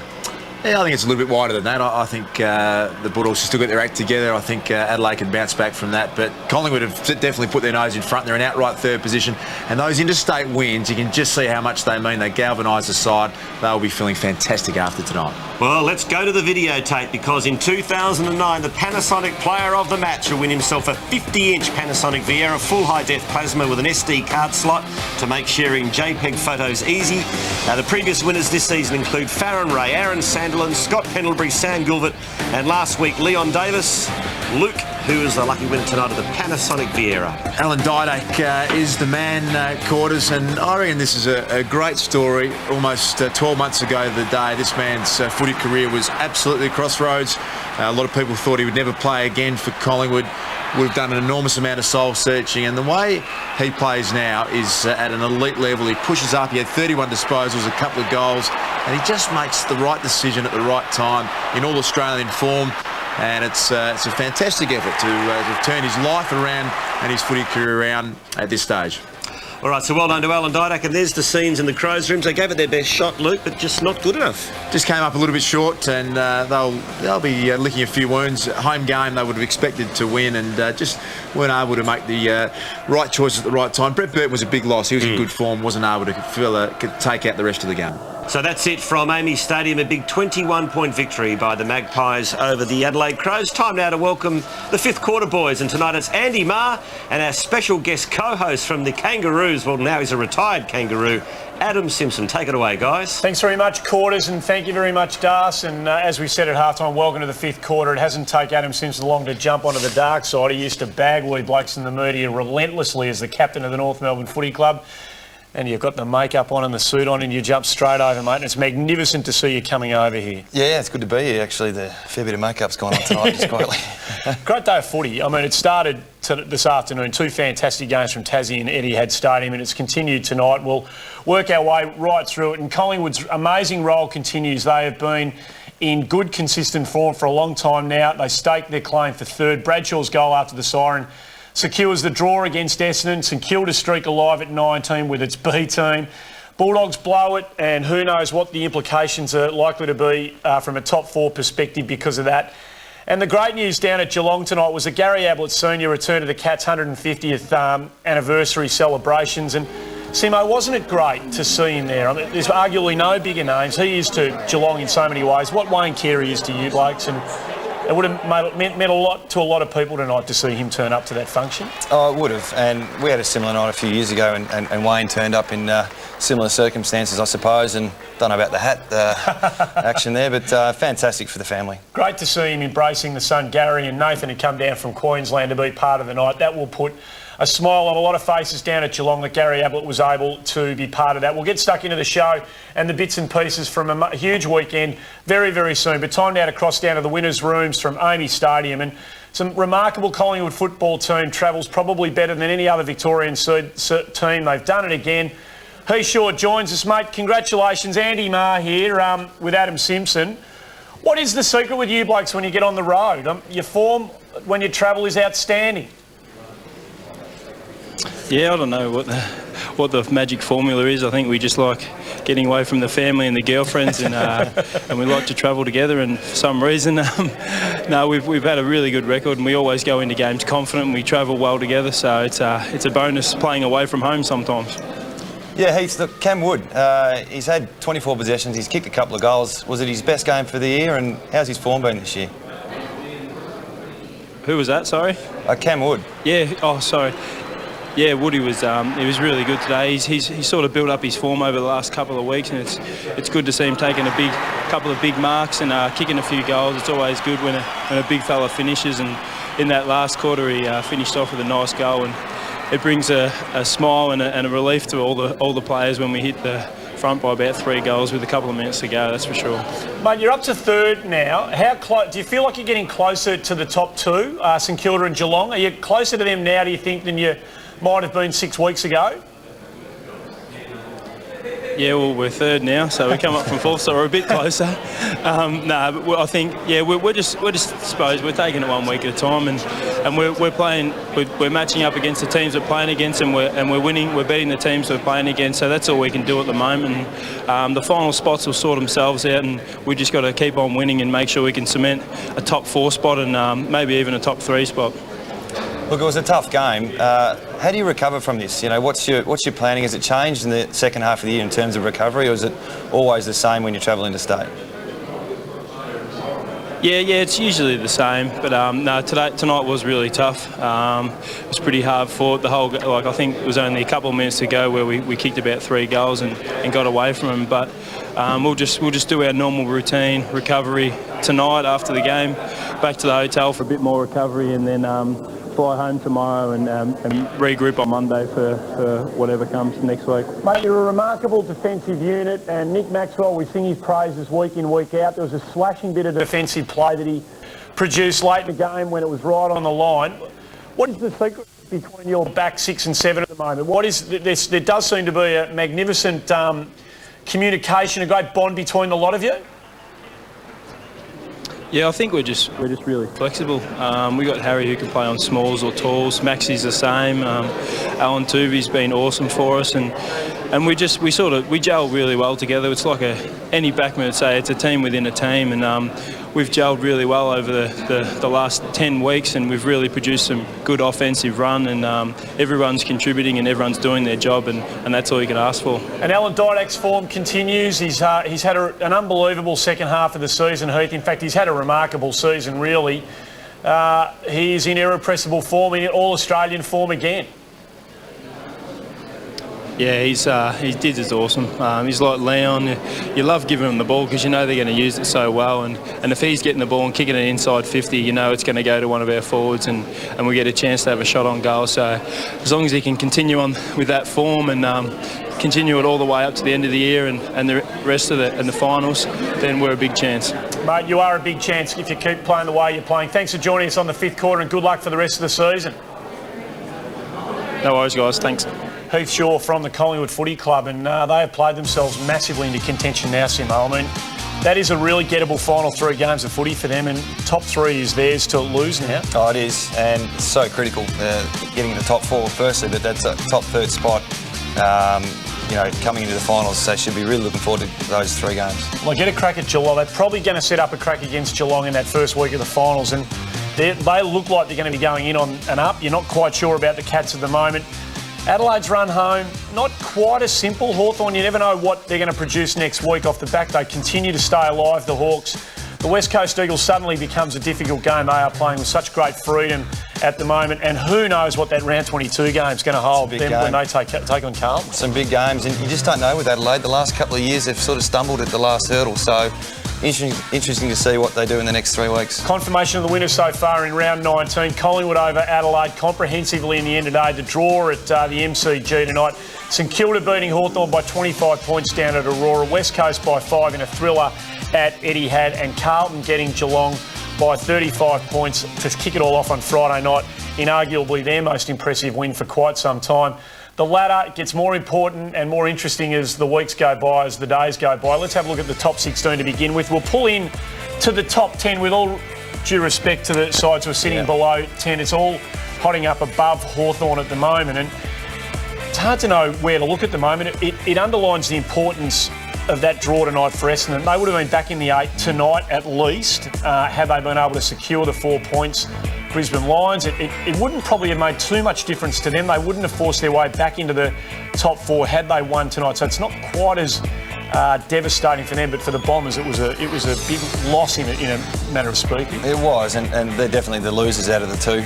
I know draws are a very flat feeling, but I think where Brisbane sit compared to the Bombers, it has been a bit of a loss for them tonight. Let's have a look at the Essendon and Brisbane game. The final scores 13-9-87, the Bombers 12-15. Terrible kicking. The Brisbane Lions 5 behinds for Jonathan Brown. Justin Sherman with 33 continues his good form. Joe Watson, who we think's carrying an ankle at the moment, he has probably been for 4 or 5 weeks, continued to rack it up. And the young blokes had to stand up today without Lucas, without Lloyd. Jay Nagle kicked 3 again to provide some, some encouragement for the future at the Bombers. It was an amazing final moment in this game, wasn't it? Unbelievable. Sometimes you want to be the guy who does that, and then you don't want to be the guy that does this. They tried to run the clock down, and this was interesting because Jonathan Brown was the one that kept it alive here with the interception. The ball goes out of bounds. Keep your eye on Brown here. He pulls up sore. We think it was probably just a cramp in that left hamstring, but it's significant to watch him here because he's still feeling for it as the ball gets thrown in. Keep your eye on Brown, bottom right-hand corner of the screen. It's Brown who wins the ball out of this congestion, and the strength, Simo, to get that ball around the corner. Now, you've got to have an element of luck to have Bradshaw in the square on his own like that, but Jonathan Brown, just the will of the man to get the footy in there the way he did was unbelievable. And that's probably why he's the best leader in the AFL at the moment. When the game was on the line, he stood up, took control, and pretty much saved the game for them. What do you make of the draw? You played one not that long ago. Yeah. Do players want the chance to play an extra 5 minutes, maybe either way, and try and get a result, or golden goal, or if you got a strong view on that? Oh, look, next goal wins would be good. I think it'd be great for the spectators. Yeah. With the injuries, if there's 5 minutes each way, it's hard to tell if there's a big disadvantage, but next goal wins would be very exciting. Oh, maybe a bit unfair. We know all about the stuff that the Essendon Footy Club's been going through with Nathan Lovett-Murray in the last couple of weeks. It's been a tough time for them. He played today and had 23 disposals, a huge game. It must be extremely difficult for a player to carry the sort of stuff that Lovett-Murray carried into that game tonight.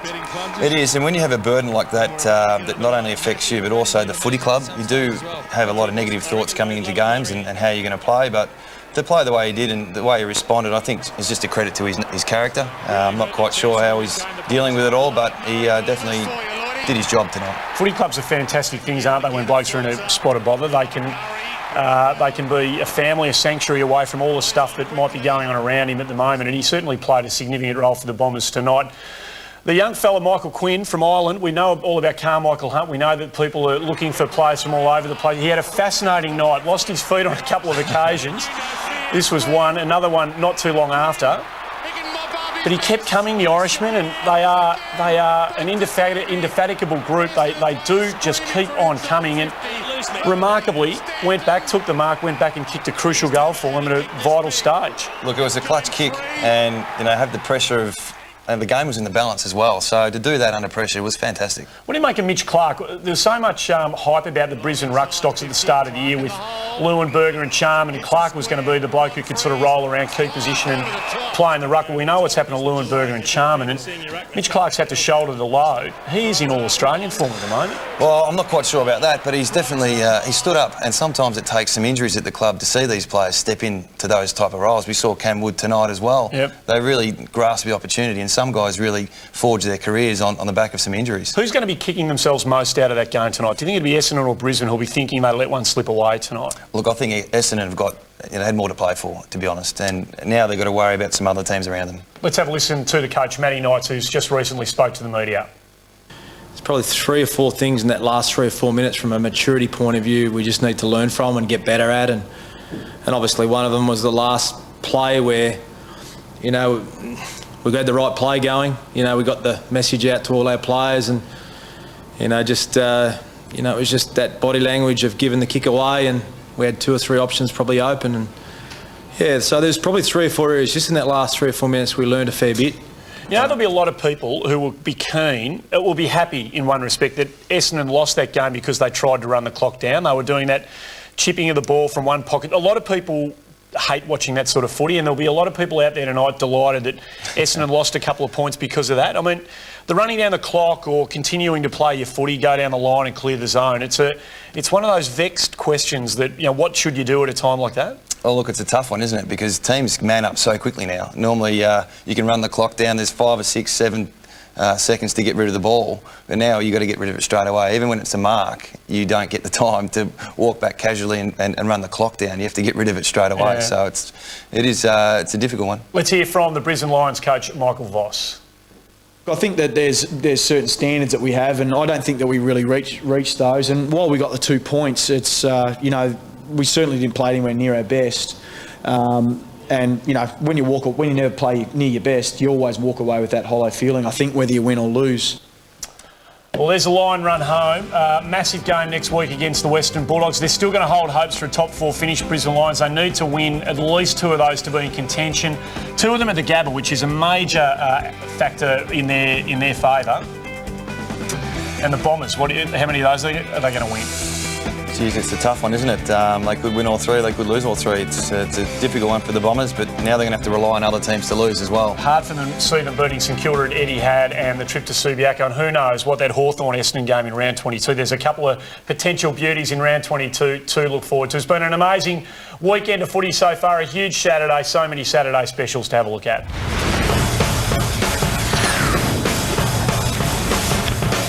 Kick off with a brilliant bit of improvisation from Ricky Dyson. That is magnificent stuff, and a great finish from Lonergan.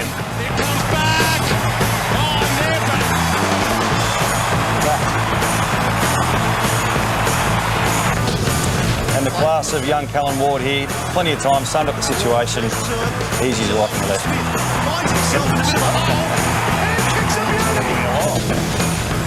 There's no bounds to this man's ability. Leon Davis, what a freakish talent he is. I'm not sure it was a mark.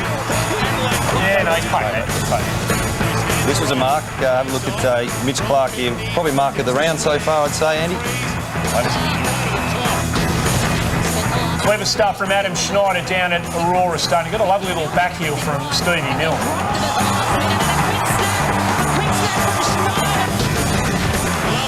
And this is home, the rising star, Daniel Rich.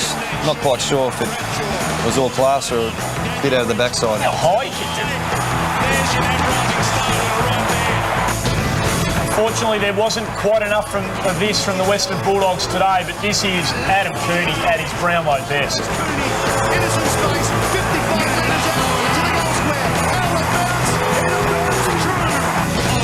Now, this is the type of stuff you see on the Monday review at the coaches' meeting. Paul Pleasure, fine, smother and followed up with a classic goal. It was his day-to-day, Andrew Embley. He's turned his season around in the last 4 or 5 weeks and kicked 4, and this was equal to the best of them. He did have a good game, and 2 minutes later, this was to put them in front. Fantastic.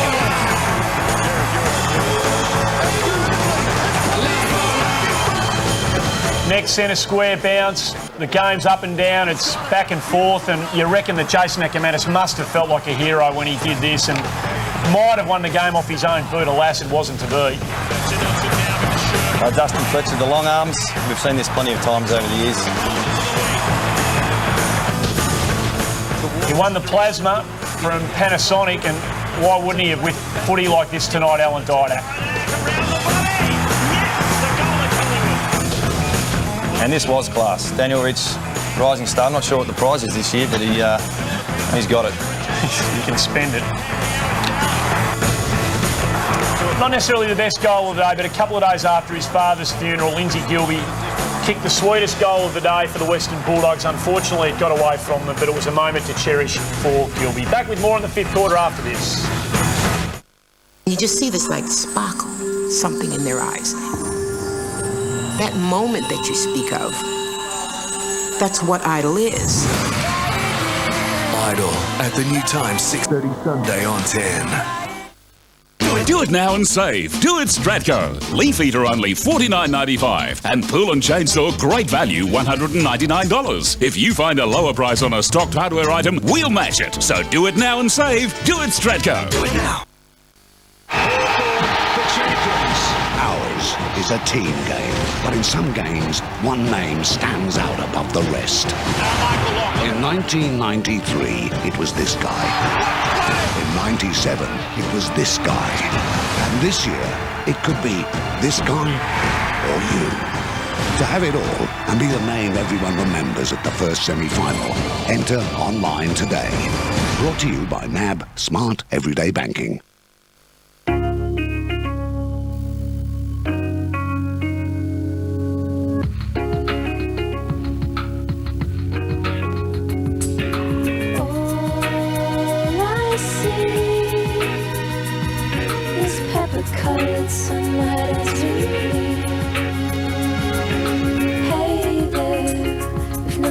Wherever your work takes you around Australia, Qantas makes business travel a breeze. Sports Tonight presents the wonders of the sporting world. This August, get into Harvey Norman, Domain or Joyce Main, purchase any product from the Panasonic High Definition range, obtain the product barcode and complete the in-store entry form for your chance to win. You can choose to be in Tokyo for the Wallabies All Blacks clash, or get yourself trackside in Monaco. Take to the fairways of the US Open, or be awestruck by the Yankees. Thanks to Sports Tonight, Harvey Norman, Domain, Joyce Main and Panasonic. The Air Force train more than just pilots. We're implementing new ways to deliver cargo for disaster relief. I even surprised myself when I qualified as a diesel mechanic. I developed a faster procedure to get our jets back in the air. Wait, mate. I've instructed F-15 pilots in the United States. What will you achieve in the Air Force? Do you want to be part of the 2009 Toyota AFL Grand Final?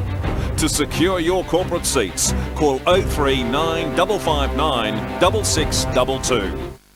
Isn't it about time you had a little good news? Well, The Advertiser and Sunday Mail are giving you the chance to win $150,000 worth of prizes for your home. You could win electrical goods, some great gear for the great outdoors, products to help you save water and power, $20,000 off your mortgage and much more. The $150,000 Good News giveaway. Get your entry form in The Advertiser this Saturday. What makes the perfect grab? Timing? Focus? Or just taking it with both hands?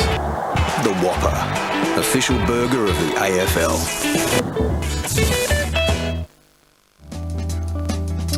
Friday night of round 18.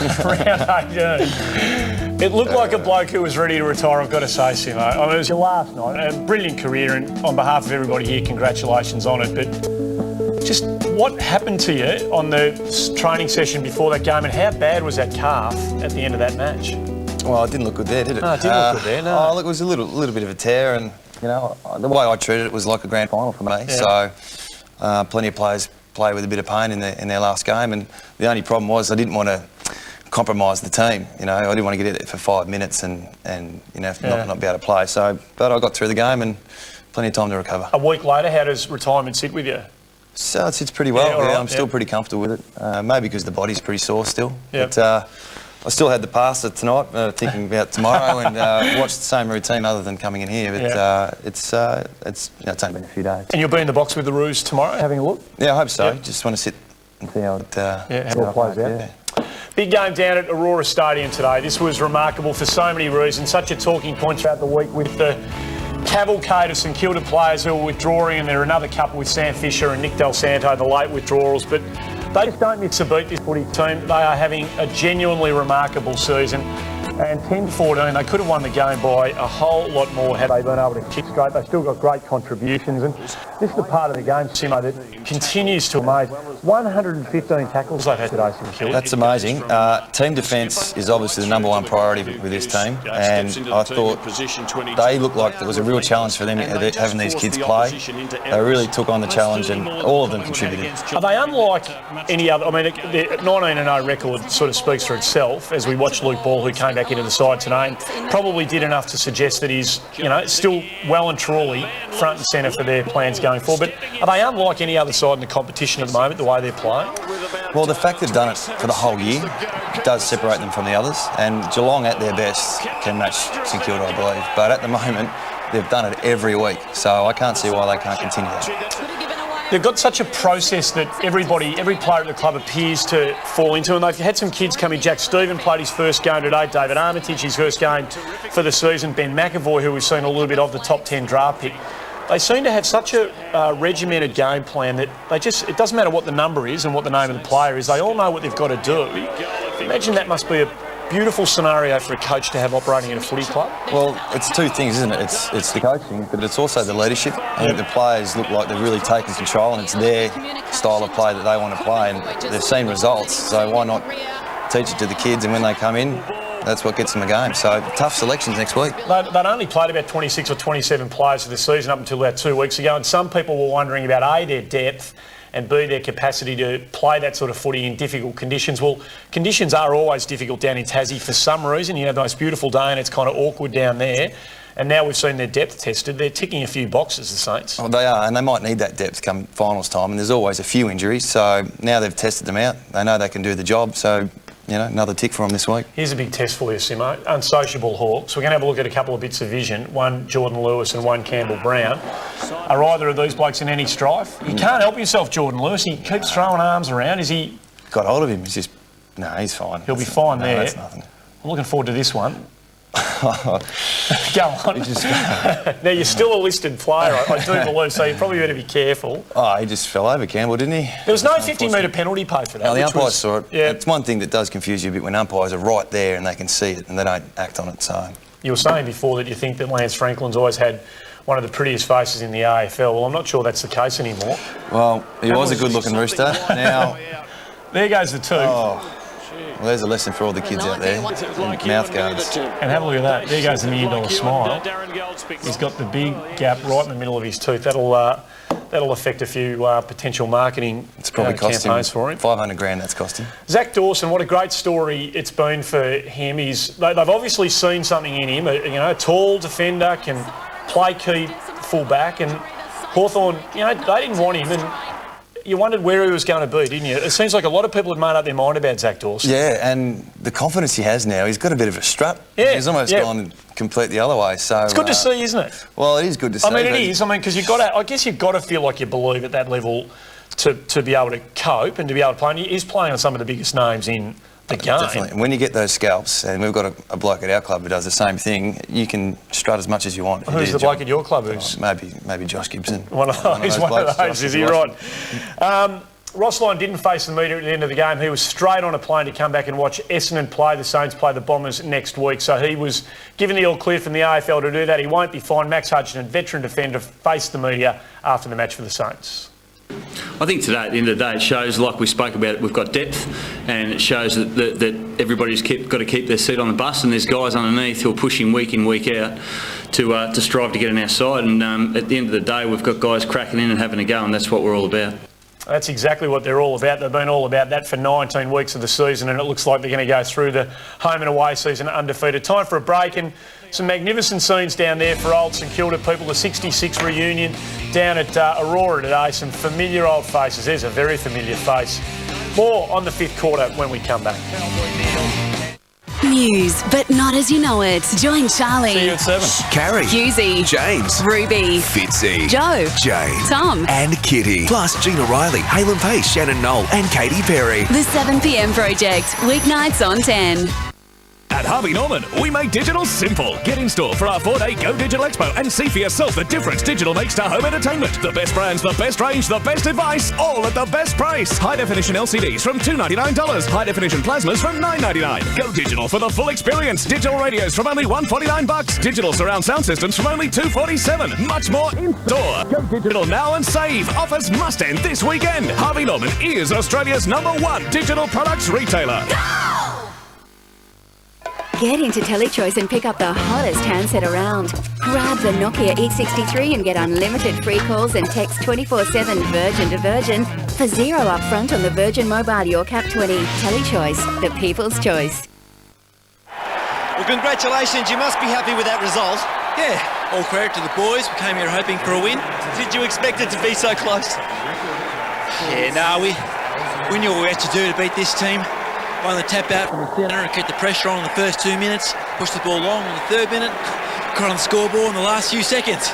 You had us on the edge of our seats. Great effort. Thanks, mate.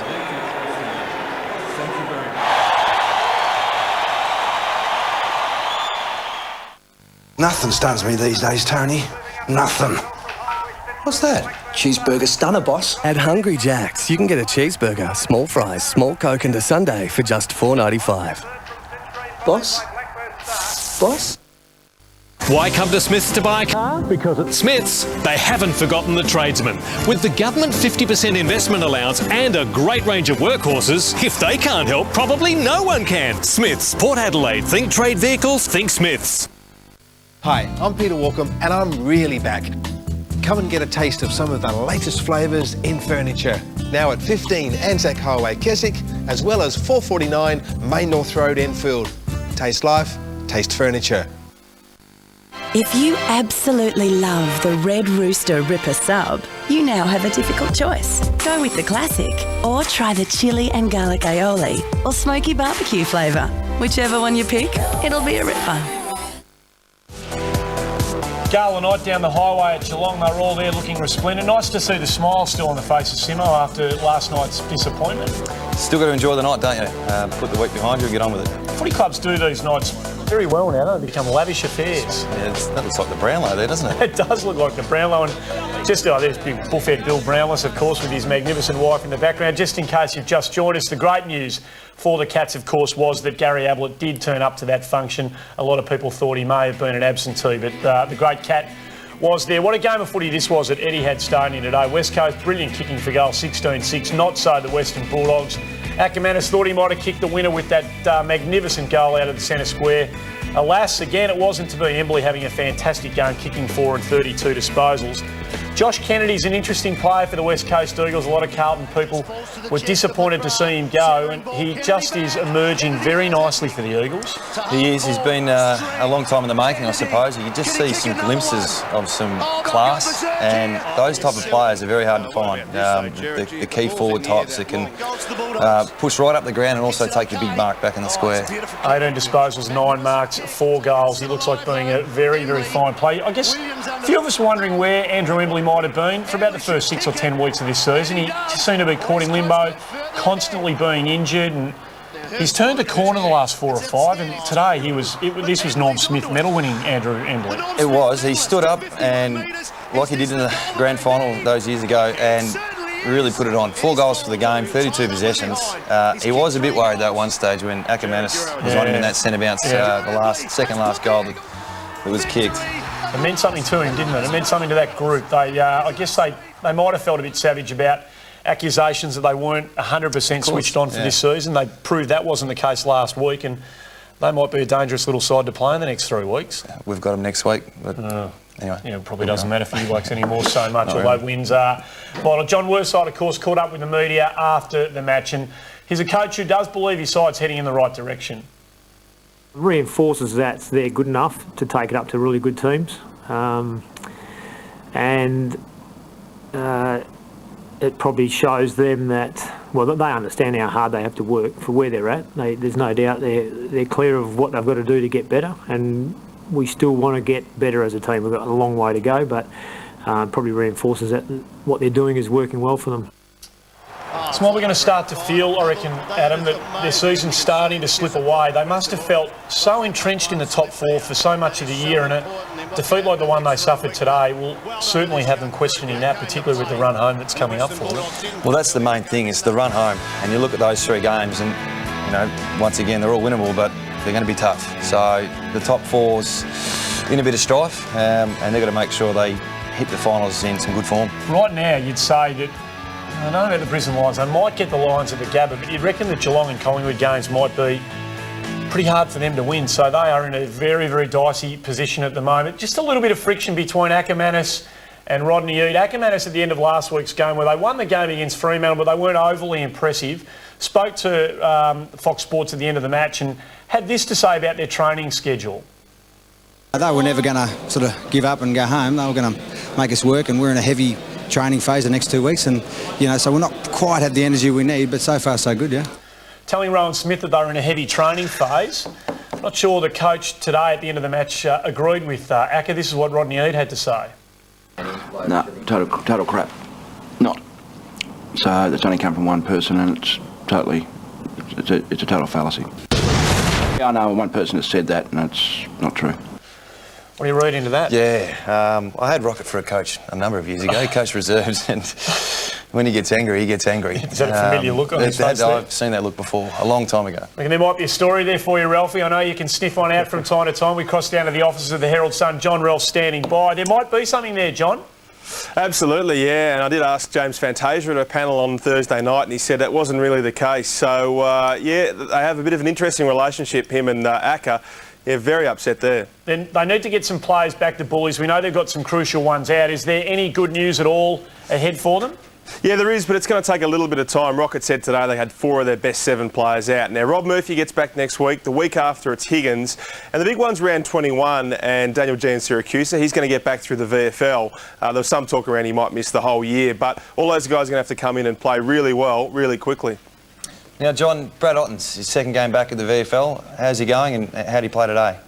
Yeah, really well, and certainly it was a step up from last week where he didn't play a lot of minutes. Now, he kicked 2 goals, certainly wasn't best on ground by any measure, but they're going to need him to come back in and play pretty well, just like those Bulldogs boys. Now, you think he's going to play another couple in the VFL, but Blake kicked 2, Trent West played well, but they're very keen to get him back in. Established protocols, we know what the coaches are supposed to do post-game. Ross Lyon, is he in any strife for not fronting the media at the end of that game today? No, he won't be. I believe that he's ticked it off with the AFL and Patrick Keane, but it was certainly a bit of a weird one. It just shows the extent that he's going to really scout forward opponents. He went to Monica the other day, and they've been very keen to do so much fastidious research because they know they're so close to a premiership. That streak, though, that you boys were talking about, I don't see how they don't get the last 3 wins. And then 23 wins is the all-time streak as well. So they win a final, and they've equalled that one. Now, the paper's spoken to Wayne Carey. What are his thoughts on the new coaching job that's available? Yeah, he's ended the race, and no surprise that he's really pumped up John Longmire, one of his good friends and a premiership teammate as well. He says he's got a really strong personality, and he's also able to sell the club. He says Crocs, Darren Crocker, the incumbent, of course, is a chance there as well. But I think Damien Harwick is going to be very hard to beat in this coaching race, and it might happen in the next 2 to 3 weeks as well. Ralphie will be grabbing the paper tomorrow morning, and of course right throughout the week. Thanks for joining us. Thanks, guys. John Ralph from the offices of the Herald Sun. Time to go to a break. Adam Kearney had a mixed day today at Etihad Stadium. That was an absolute shocker. We know he's a beautiful kick of the ball, Simo. The first one wasn't his best. We've all had them. Yes. This was an absolute beauty. Not many have them. Unfortunately, it wasn't enough for the Bulldogs. More on the 5th quarter after the break. This year, catch Idol's live performances and your live results in one massive show. Get ready to be blown away. Idol at the new time, 6:30 Sunday on 10. What makes the perfect grab? Timing, focus, or just taking it with both hands. The Whopper, official burger of the AFL. Ever wanted the Nokia 6220 Classic on prepaid? Well, now it's yours for just $229, exclusive to Vodafone Prepaid. So what are you waiting for? Head in store or visit vodafone.com.au.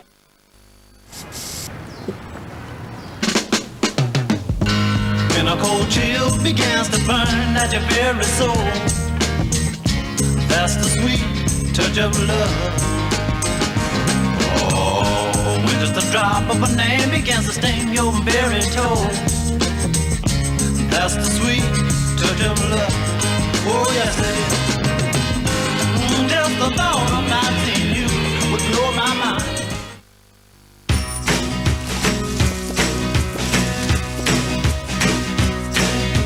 At Bendigo Bank, we know that if you grow, the community will grow with you.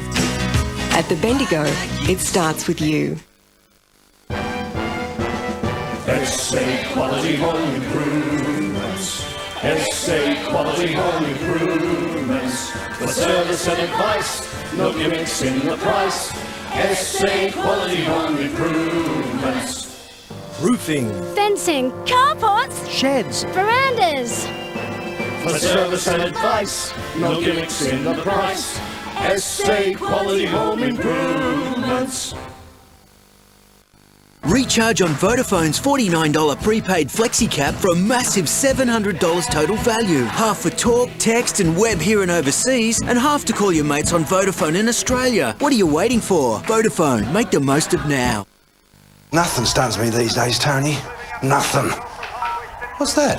Cheeseburger stunner, boss. At Hungry Jack's, you can get a cheeseburger, small fries, small Coke and a sundae for just $4.95.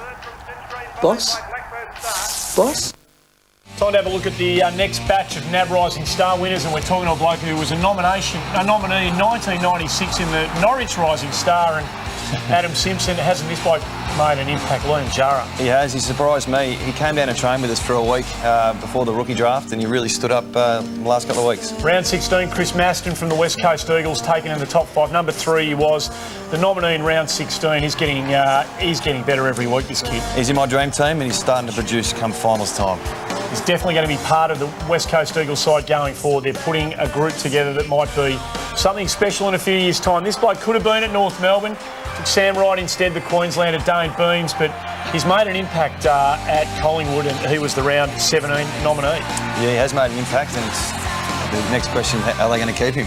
Well, that's the big question. This fella kicked a great goal today. Again, he'll be devastated about the loss today, but he's a very fine player.